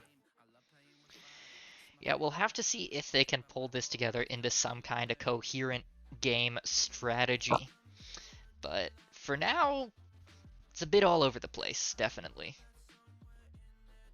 Yeah, and we'll see exactly how the lanes are arranged. I imagine we are going to see something crazy. There is the potential flex between Trundle and Maokai support. You just go for your pillar max and really just disrupt approaches and team fights. But I think that that is really just sacrificing so much value that Grease could get on the Trundle early game. And especially with the Subjugate gone, you need to play a high tempo jungler that in the form of that Trundle that'll be able to get their utility before they really start to fall off, especially in that mid to late period. Yeah, absolutely. The Trundle will be more able to match up to the Mordekaiser, who, for PUDS, is the only champion that's going to be able to step up here in the early game and feel comfortable. So there will be, once again, a lot of weight on Rubius's shoulders to either keep these weaker lanes safe or help accelerate them to that late game point a little bit quicker.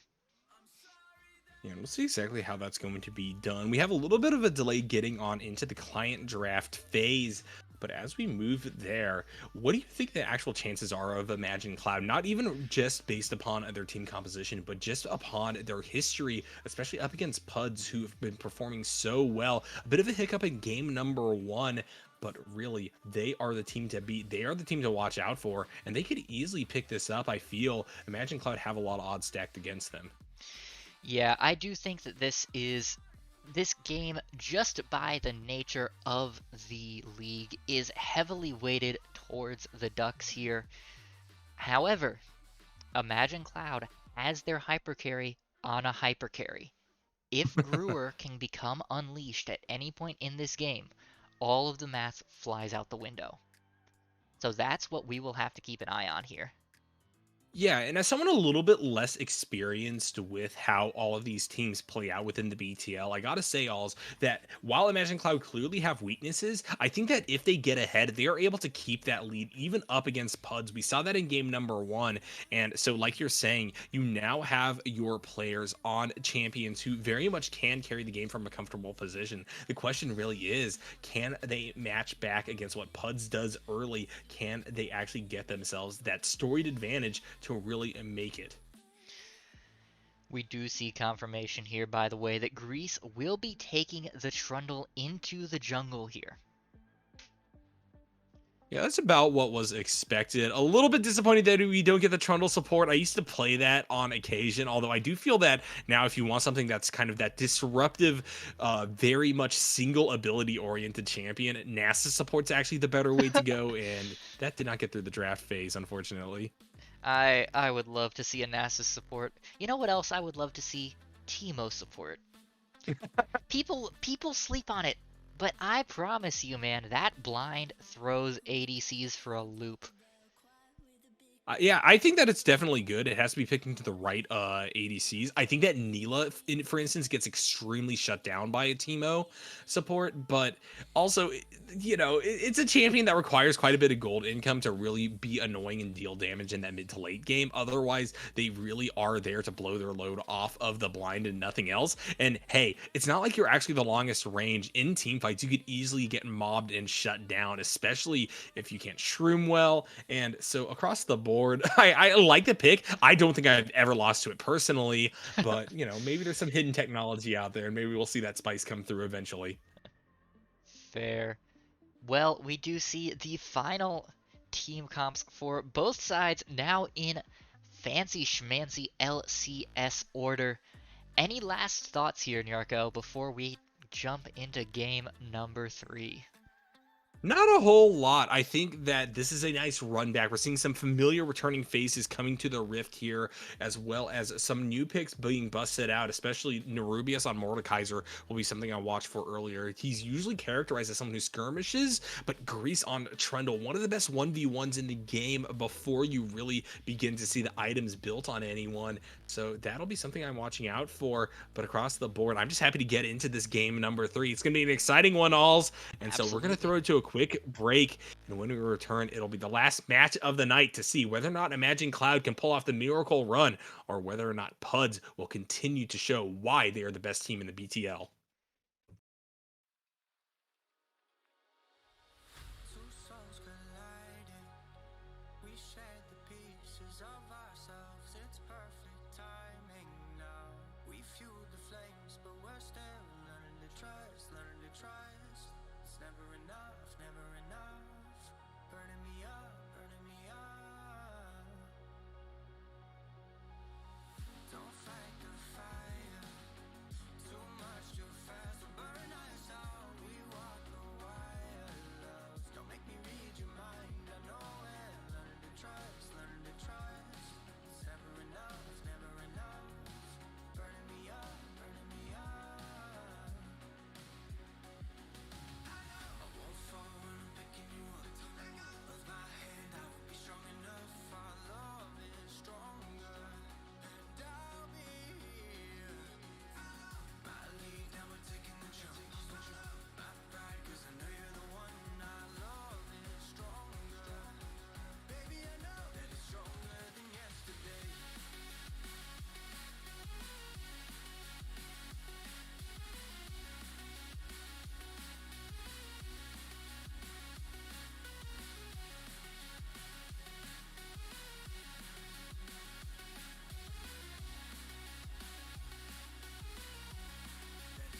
1. Hello, friends, and welcome back to the BTL. We are here with game number 3 of the night between Imagine Cloud and a PUDS. PUDS, Performance Unenhanced Ducks, taking game number 2 in a dominating fashion.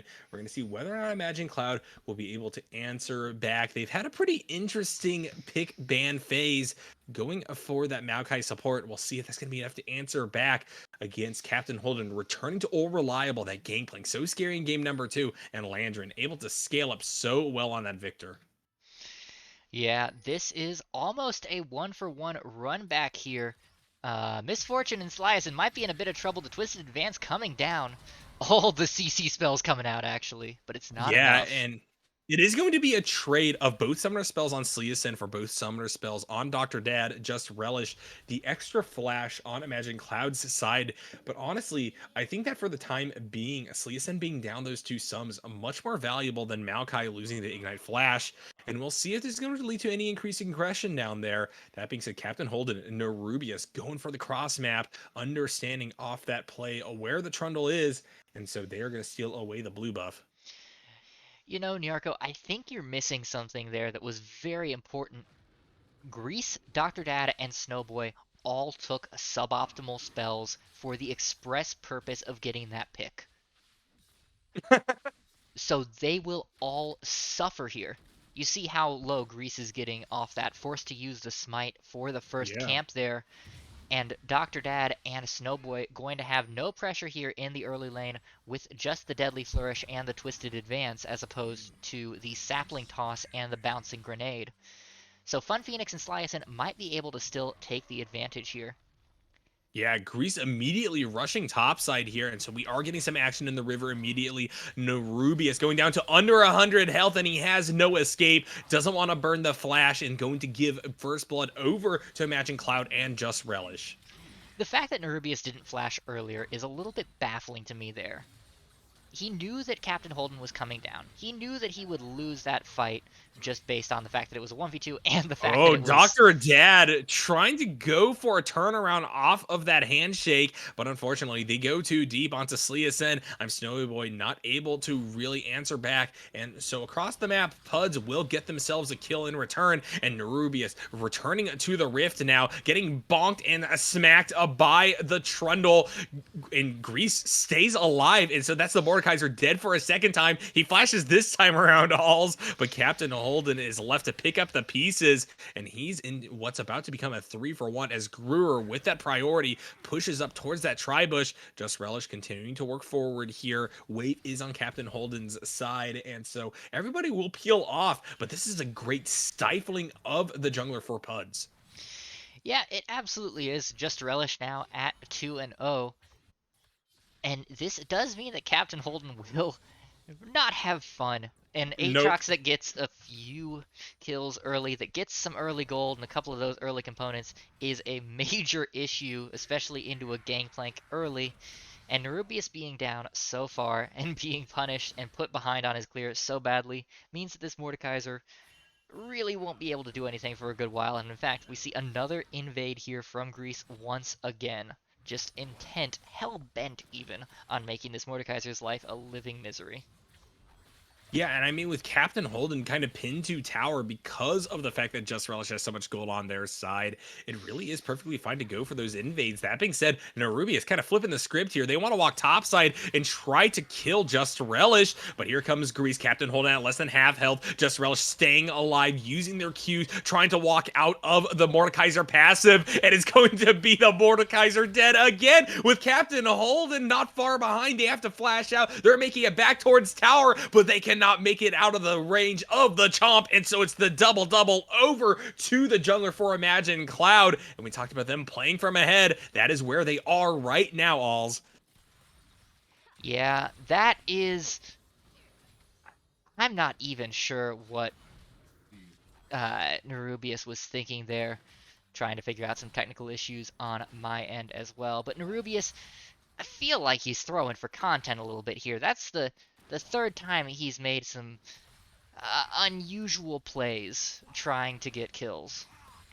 This is about the time where the all chat jungle diffs would come out if this was solo queue. Not gonna lie. 0-3, only about half the CS of the Trundle. This is providing a humongous power spike for a champion that otherwise does struggle in that mid to late game, but they have a lot of gold at their back, as does the Aatrox. And so imagine Cloud having gold on a lot of their big carries, especially because Dr. Dad and I'm Snowboy are on two more utility oriented champions. The only person that Imagine Cloud really needs to get ahead now in this early game is going to be the Azir. For the time being, everybody doing so well for blue. They're eating good tonight, and they really have a shot at taking down PUDS in this game. Yeah, if Nerubius can't kind of settle down and find a bit of a safer way to go about this, this is going to be very difficult for PUDS to rebalance here. I'm not Yeah, entirely... Brewer taking a pretty nasty trade there in the mid lane, goes to about half health and unable to answer back against Landrin. And so for the time it being, Victor able to work with a wave as they desire, but just Relish on the cheat down. We'll see if there's actually going to be a 1v1 coming through between the mid and top. It wouldn't quite be a 1v1. Nerubius is there. He can die again. It's like a 1.5v1 at this point right now. The Mordekaiser just in such trouble. Has that level down against Just Relish, who doesn't have World Ender just yet. Captain Holden staying in lane, holding the course, actually getting to their ultimate first. And so that is something to watch out for. Imagine and Cloud maybe just need to focus on their lanes a bit in order to answer back, because Captain Holden, with that global pressure now, going to use the Cannon Barrage, though, on the wave to really further punish the roam from Aatrox. And yeah, we see the approach down into the bot side river, and it looks like for the time being, Imagine and Cloud are just going to claim Dragon, regardless of where Nerubius is. They're relatively confident they could just take the fights this early with the gold advantage that they have. And so they're going to start stacking up those Drakes. We've seen this basically every game from them. They're the first ones there, prioritizing that neutral objective, and PUD's really not in a space with which they can try to fight back, given that their jungler is the one who's behind in this game. Yeah, on the plus side, it's just the jungler down. So it means that the future carries here of Landrin, Holden, and Sliason aren't the ones who are suffering so badly. But with just Relish getting ahead, there's no good answer here for Sleason, yeah, PUDS. clearing out the wave, clearing out the space with bullet time down onto I'm Snowboy and Dr. Dad. Actually able to get the flash out of the Jin with that ult usage. So right now, punishment going down. PUDs are able to stay stable in these other lanes like you're talking about. And really, that gold lead has shrunk quite a bit. It's only about 1,000 now in favor of Imagine Cloud, if even that, which really doesn't speak to the fact that you have 4 kills to 1 on the side of blue team.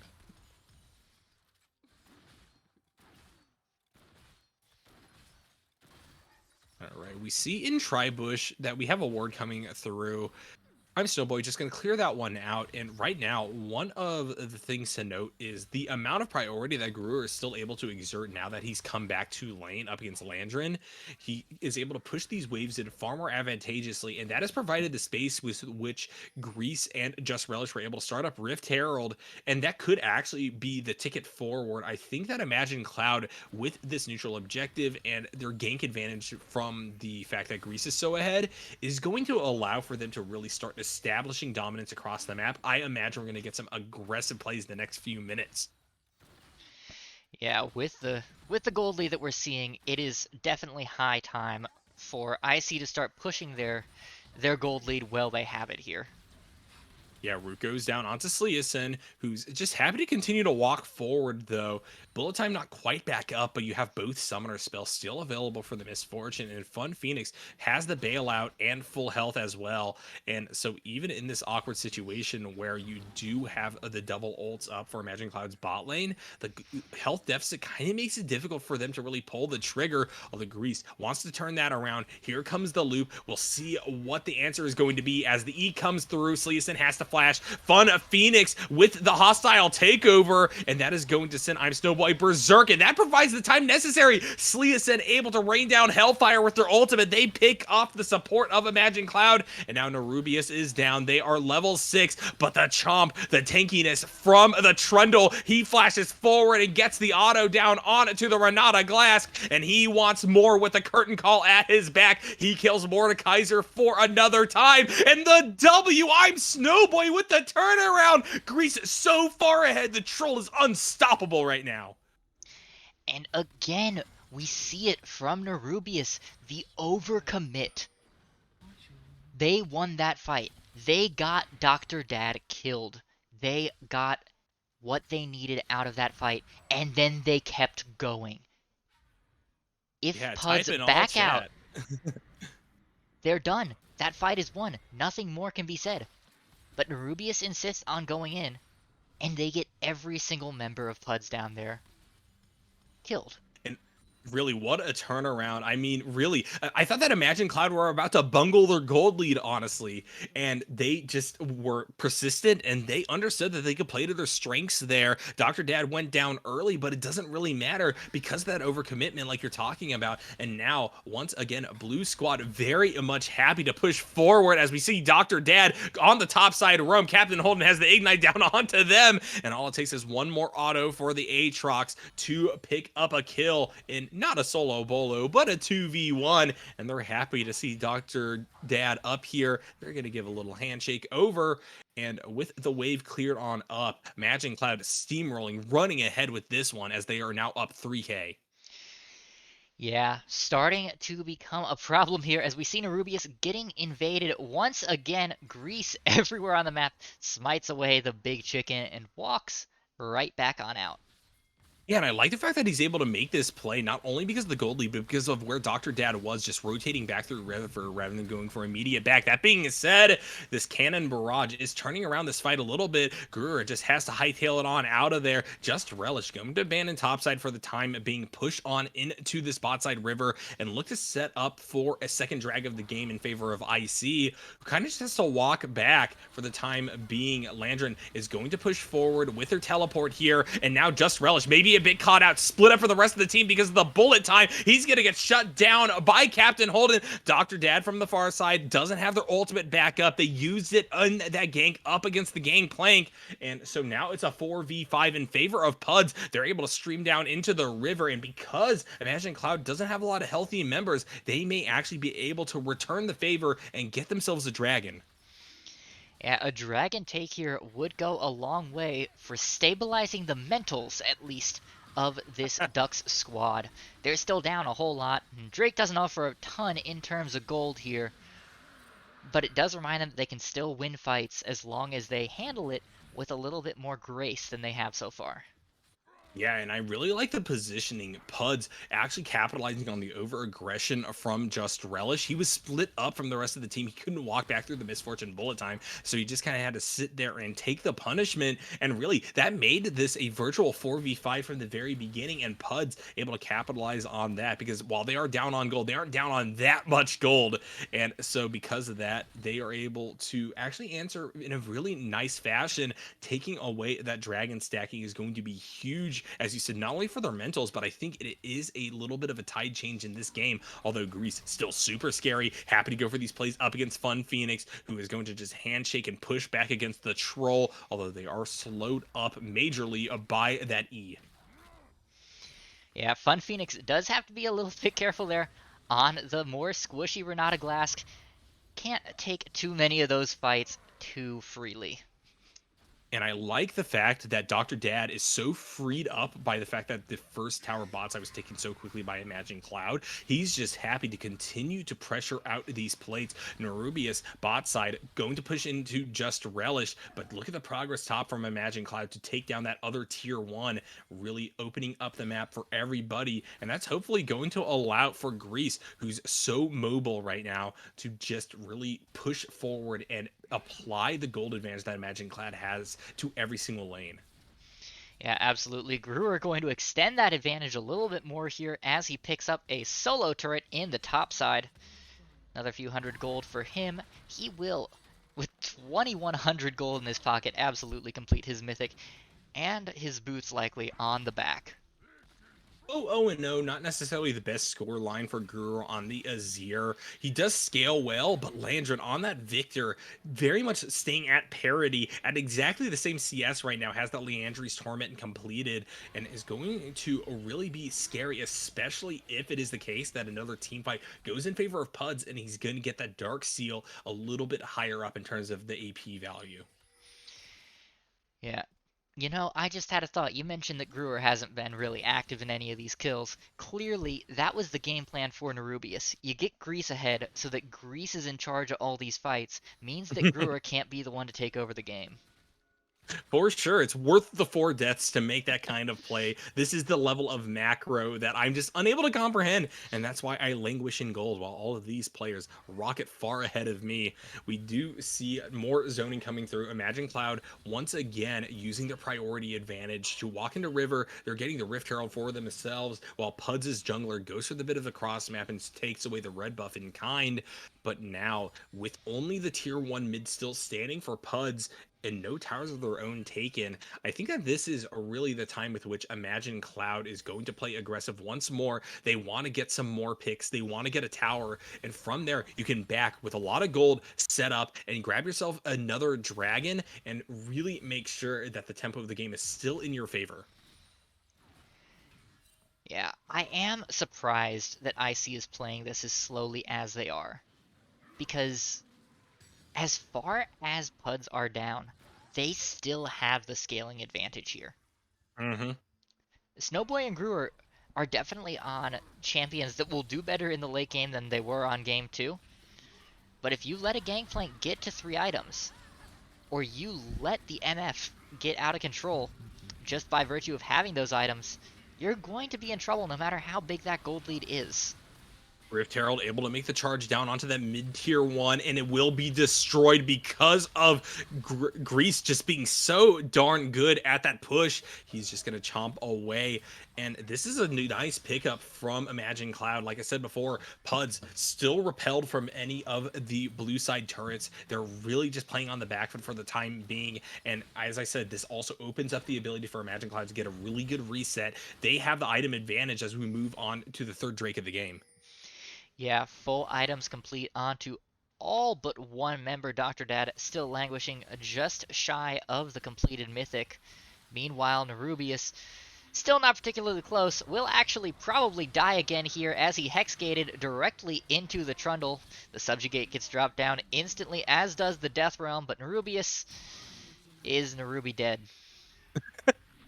Yeah, I was gonna say Narubi useless, but that might be a little bit too mean. But that being said, Alright. that was one of the worst text gates I've seen in a while. Because looking at the timing, I understand why Puds thought that you could go for that. You think that maybe Trundle is just going immediately down to the bot side to grab the Hex Gate. But given the fact that Puds doesn't have any pressure or vision of the dragon, you can't be 100% certain. And against a team like Imagine Cloud, who really is playing respectfully, even with the gold advantage, I think that you just have to try to establish and move your vision line forward rather than going for such a gamble, because you're just giving Grease more and more gold to work with. And we see what that Trundle can do when ahead. Yeah, the one upside for Nerubius, his deaths are worth less now. Hey, He's that is died so true. many times that he legitimately doesn't have as much value dying as he did 15 minutes ago. Yeah, for sure. But that being said, the Mordekaiser always has some inherent value in team fights if you're just able to R away a carry. And even that Death Realm was used in the fight up against the Trundle, which is probably the worst champion to actually grab out here. I'd much rather prefer if you're able to isolate I'm Snowboy or Greer and actually perhaps even win that 1v1, even though you're so far behind. You're just kind of guaranteeing that Trundle won't get poked and he'll be able to get an easy kill for himself. Yeah, starting to see the pressure build here for IC, trying to put the hurt down, but Sliason is at the point where he can wave clear pretty comfortably, it feels like. 4,000 gold in the pockets of Imagine Cloud over Puds is a scary number to see at the 20-minute mark. Obviously, there have been bigger advantages taken earlier on in games. But really, this is enough gold with where you can bungle positioning a little bit, and as long as you move as 5, you can win any team fight regardless of positioning. Yeah, the concern, however, is the gold distribution. It's all Hmm. on Greece. So if PUDS manages to pick a fight where Greece isn't there, or where the junglers are off, both junglers are off doing something else, the fight might as well be even. Yeah, that is true. I will say scaling hasn't fully come online for PUDS' side, so there's still a little bit of an early game oomph coming through. Dr. Dad has great engage, and Snowboy can follow up magnificently, regardless of the presence of Grease and whatnot. So it's still a gamble for sure, and I don't think that PUDS would willingly take the 4v4, but it is a little mark of hope for PUDS. They can answer back against Imagine Clouds still. The game isn't fully out of their reach yet. And not out of reach, but certainly looking shaky, and making my opinion of them look a little bit shaky as well, you know. I moved them up to rank number 1 this week. This was the first time they were sitting at that rank number 1 spot, and if they don't pull out this game, I don't think they're going to be there for very long. Yeah, nice root up onto Fun Phoenix, who immediately has to use their hostile takeover. And from the choke point, Slee Sen getting a lot of damage down with their ultimate. So that's a good answer back, although it does take 3 ults from the side of PUDS. Imagine Cloud is repelled, no kills, but really, it is IC having to back off now and maybe look for a reset. Bit of a stroke of luck for Fun Phoenix there that I don't know if you noticed. The Berserk actually reached just far enough to cancel Snowboy's curtain call. I did not see that, but yeah, that is a solid play for sure. Snowboy could have done a lot of work with that R.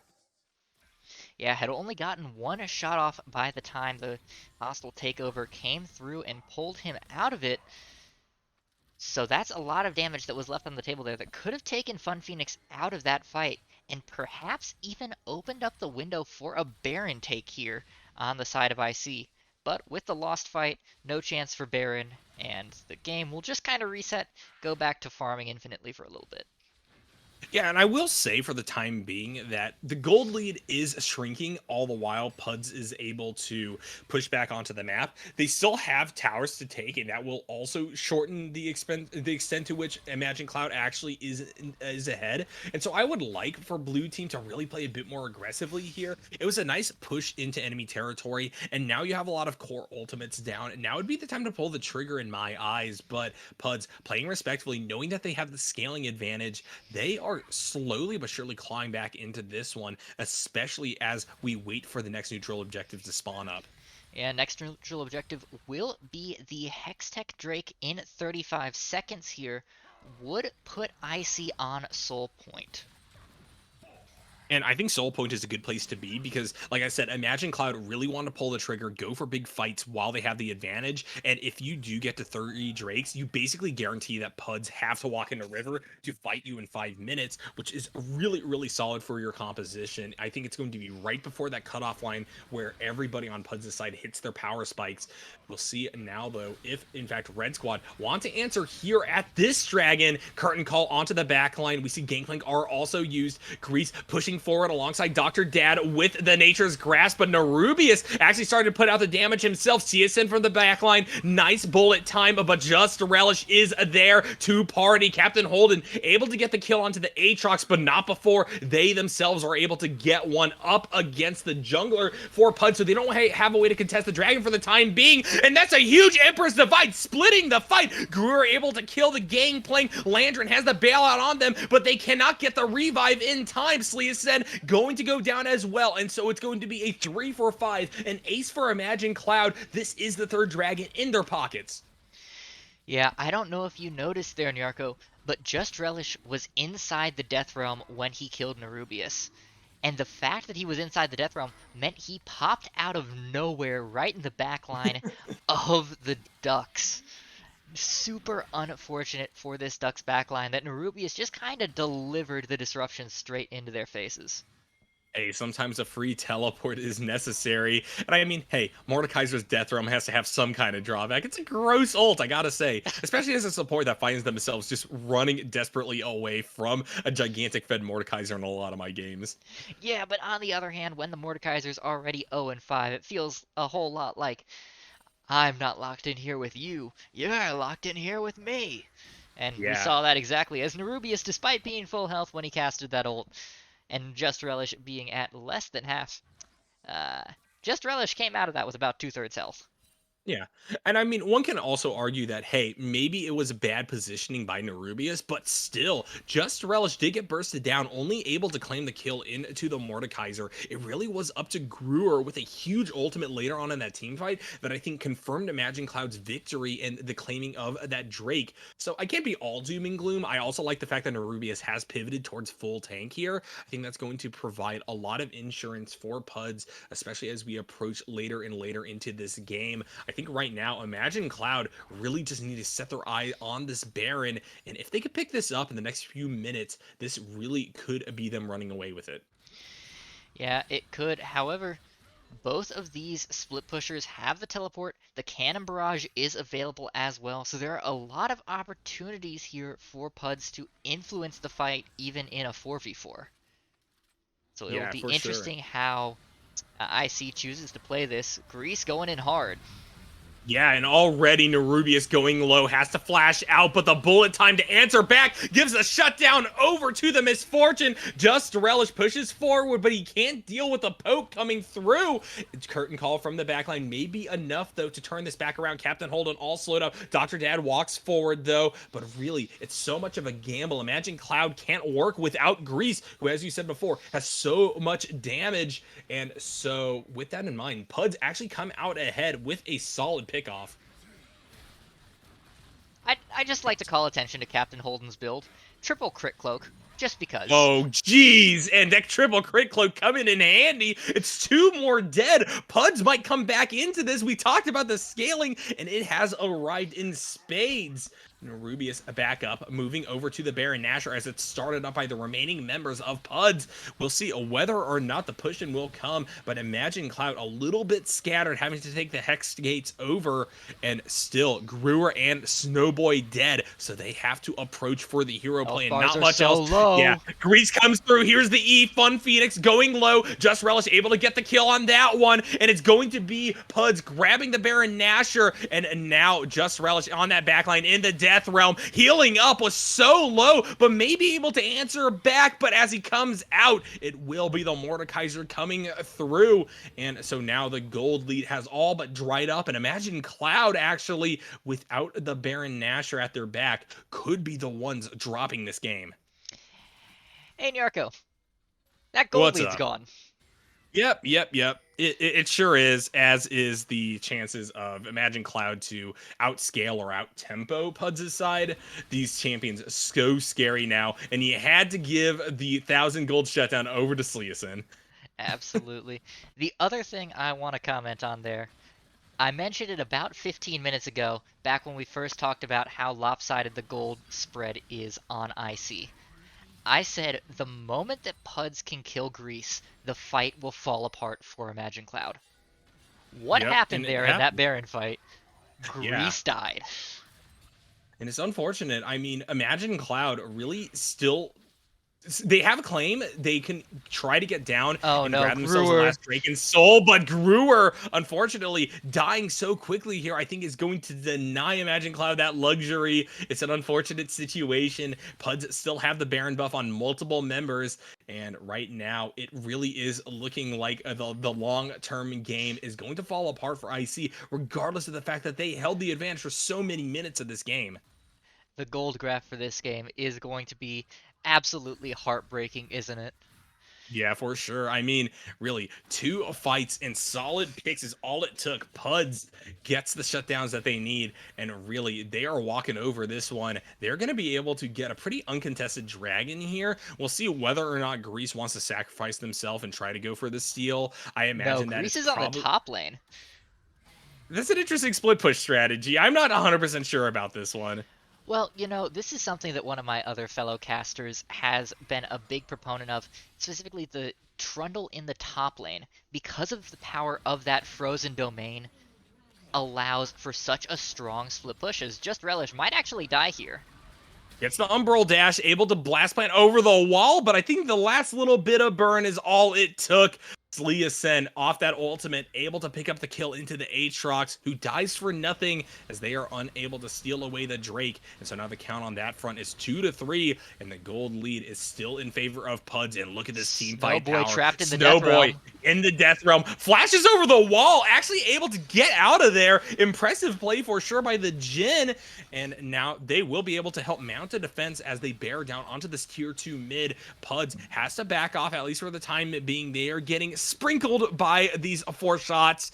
Landrin happy to tank them on up though, and they will just reset, get a comfortable bit of an item spike. And I think that right now, Imagine Cloud really just have to look for the raw 5v5 before things spiral completely out of control.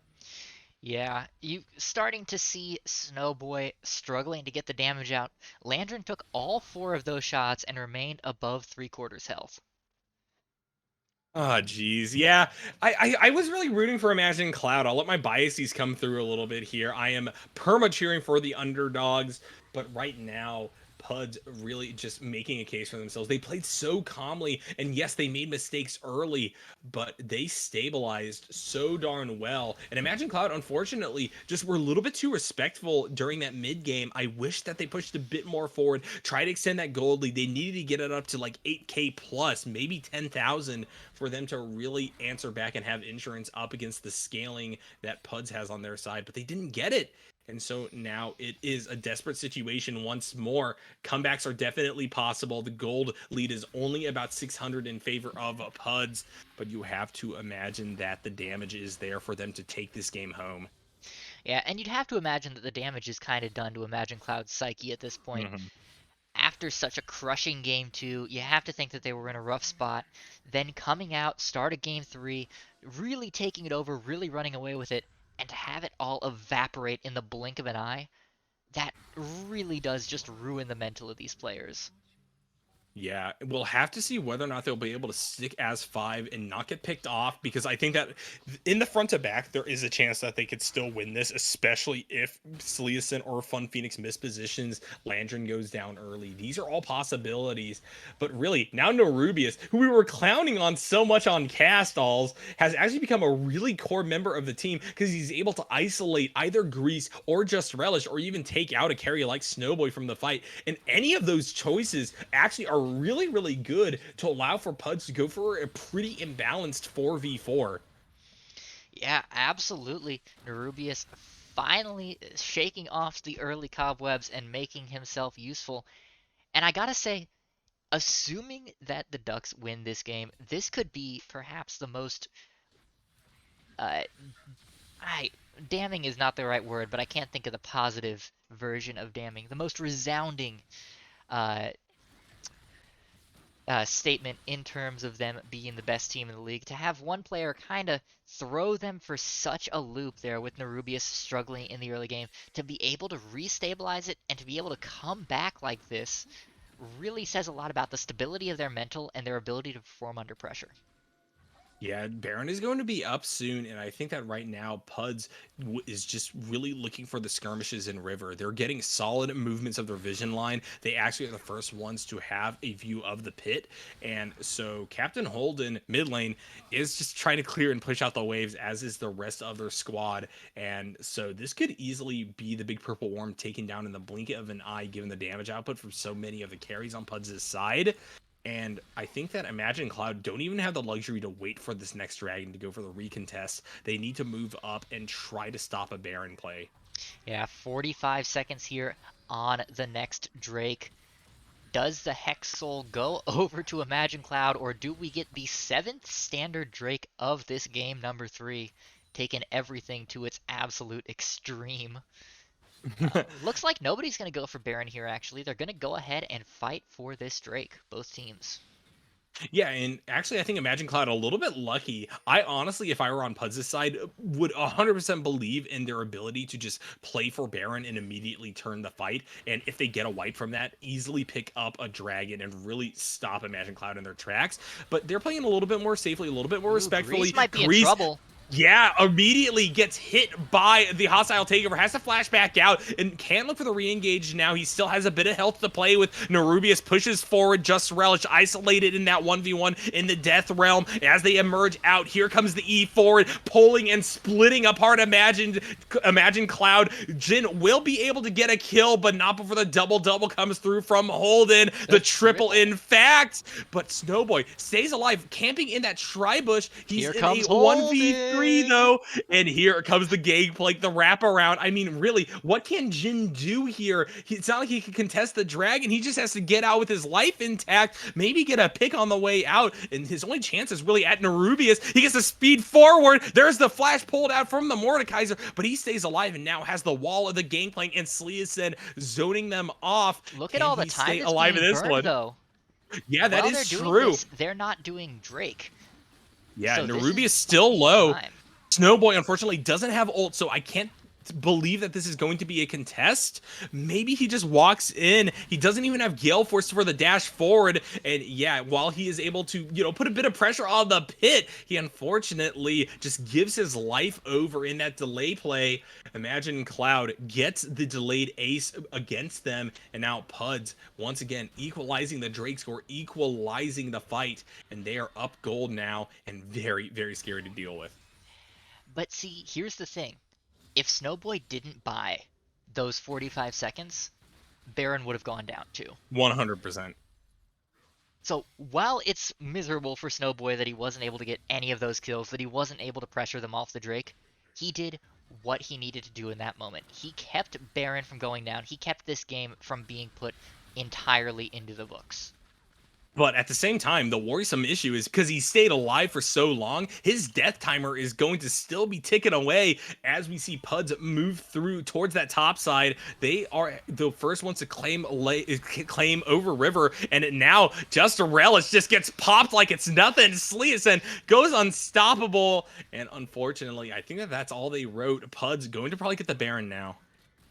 Yeah, looks like they're going to start that up. Even with the Jin having respawned, it will still be a 4v5. The curtain call coming down, but a bit of a split fight here from the side of IC. Yeah, and that's a nice catch-up. They kill Fun Phoenix, but Sleason still with the fantastic positioning, stays so far back, rains down their ultimate, and they're able to pick up another one. Grease dead, that's no contest, and so they stay alive as the cannon barrage comes through. The thunderous fanfare for another Baron take, PUDS getting it yet again. And you know what? I don't know if you noticed it, because it was right on the edge of that fight. But Lysandrin and Snowboy had a duel, came down to 150 health. Lysandrin lost, and then the Chaos Storm chased down Snowboy and made it a 1-for-1. If Snowboy had still been alive at the end of that to help support Brewer, could they have taken at least one more member out here and kept the Baron from being on 4 out of the 5 players on the side of the Ducks? Yeah, and I do think there's some amount of value in thinking about that. But at the same time, my issue is I don't think it matters how many members you have it on. PUDS could just group and end as 5 now. They have the pressure across the map, and side lanes matter a whole lot less given how well they function as 5. And really, I don't think that there's any hero split that can be made. Grease hasn't gotten a tier 2 yet in any of these lanes. And so therefore, they just kind of have to sit back, play defensively. And from there, who cares who the Baron buff is on? Landry doesn't need it. It really only has to be one person. Yeah, that's fair. You know, it is really wild, Nyarko. This has been such a farming simulator game. We are at 38 minutes, and this is going to be the first mid tower, or the first tier 2 tower to fall. Yeah, Death Realm comes out. It's on Just Relish, who's able to get into this alcove. Captain Holden actually in a little bit of trouble, getting chased down by 3 members, and the Gale Force will be enough to allow Snowboy to claim it, and now he has the position necessary to try to go for the curtain call play, but all the while his team is falling ahead of him. Dr. Dad pushes in, and here comes Grease. He wants to get something, but the Chaos Storm is too strong. Now Sleason mowing down these members like they're lawn trimmings. Snowboy pulled forward with the E to give the triple kill over to the enemy ADC, and PUDS are going to claim game number 3, and they will advance and continue on with their title of strongest in the league. Absolutely. And disastrous for Brewer. I don't know that you saw it. Attempted the insec with the wall, but missed by inches. If he had been just a couple of pixels north of that, that would have been a four-man Emperor's Divide, and that would have changed the face of that fight entirely.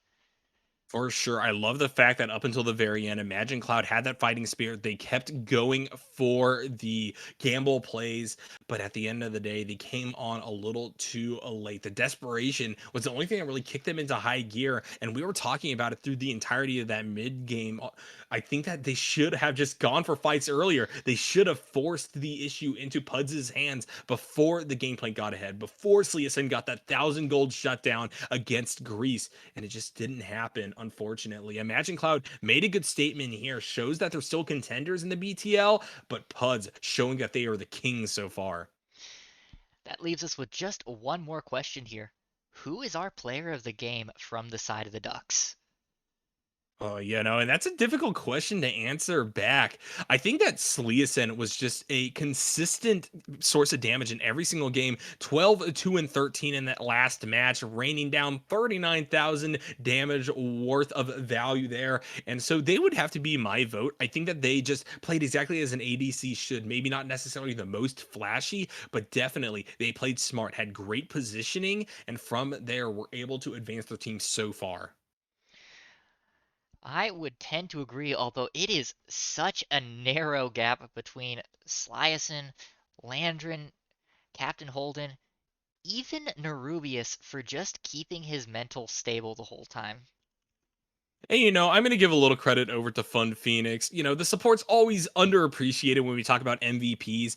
Although at the end of the day, they were just the facilitator. When they were put on a more carry oriented champion like the Lux in game number one, unfortunately, they weren't able to fully perform there.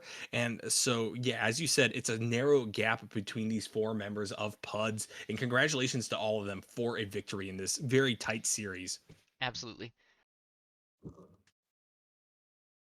All right, sounds like a plan. We are going to hop over into Tempcast, get ourselves an interview with Sleason, the person we have named MVP for the time being. And from there, move on forward to see where Puds stand after this game. Well, Sleason, welcome to the desk, and congratulations to you and the entirety of the Ducks for what is a bit of a comeback win in this series.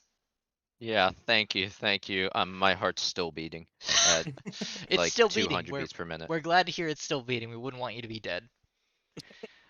Although 200 beats per minute is a little bit high, so hopefully, you'll be able to calm it down and just kind of bask in the glory of what you guys pulled off here. It was a tight one for sure. Imagine Cloud making a statement in game number one. How are you guys feeling as a group? How was Puds doing after that victory? Did you guys still have confidence in your ability to walk away with the series? If I'm being honest, the fact that we had to pause for like 15 minutes because our support's computer froze, it was it kind of took us out of like the winning mindset for a while, and then after losing that game, the hopes were a bit down, at least for me. But I'm glad that we were able to bounce back in game two pretty convincingly, and that gave us the momentum to go into game three, not get tilted even when we were behind. Yeah, Yeah, for sure. let's talk about that getting behind. Was there any concern in comms that y'all were going to be losing that game? Were y'all at all annoyed with Nerubius for struggling so badly early, or how was that for the team there? Yeah, Nerubius was having kind of a panic attack. Um, but we uh we kind of just looked at our comp. We're all comfortable with our champions. We know that we scale well. MF is actually surprisingly good at scaling, despite her previous power curve being a really fall off late champion. So we just kind of had to trust our hands. We saw that Trundle had the majority of their kills, had a massive shutdown. And after I got two items, Kraken and Lord Doms, I just knew that I could melt through them. So we were just waiting for our fight. We weren't taking any big risk. We were waiting for them to set up their plays and get antsy so that we could capitalize on it. Yeah, and it was a really impressive display. The fact that you guys were able to keep your cool, as it were, and even work through Nerubius. He pivoted to that tank build, which I really, really appreciated from uh, PUDS as well. But do you think now, with the way that the meta is going, you talked a little bit about Misfortune's new upgraded power curve, that these are the champions that you guys are going to continue to ride deeper on into the split? Or do you guys think you got a bigger champion pool than what was shown here? You guys are just kind of able to go to anything and adapt to any meta. Yeah, well, you see, Misfortune is normally perma-banned against us, so I kind of have to branch out. But I do have a lot more picks that are available. A lot of us in the like Nerubius has like a champion ocean. Like Mordekaiser isn't even like the weirdest thing we've seen him pick.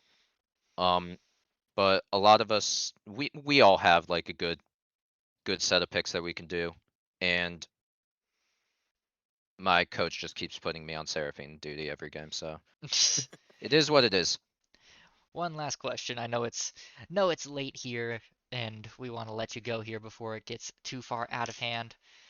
But we're now through week 5. You've seen most of the teams that you're going to see in BTL and played against most of them. How are you feeling about your chances as we head towards the postseason here? I think we'll win it all. Um, and normally I'm not like cocky about that, but I think that like we have a lot of it built-in synergy between all of us. We played together for a while. We all know what we're all good at, and we get on the same page in fights, and we're just very well coordinated. I think that that is going to be what carries us the most into winning this entire league. Well, you have heard it here first, folks. The gauntlet has been thrown down.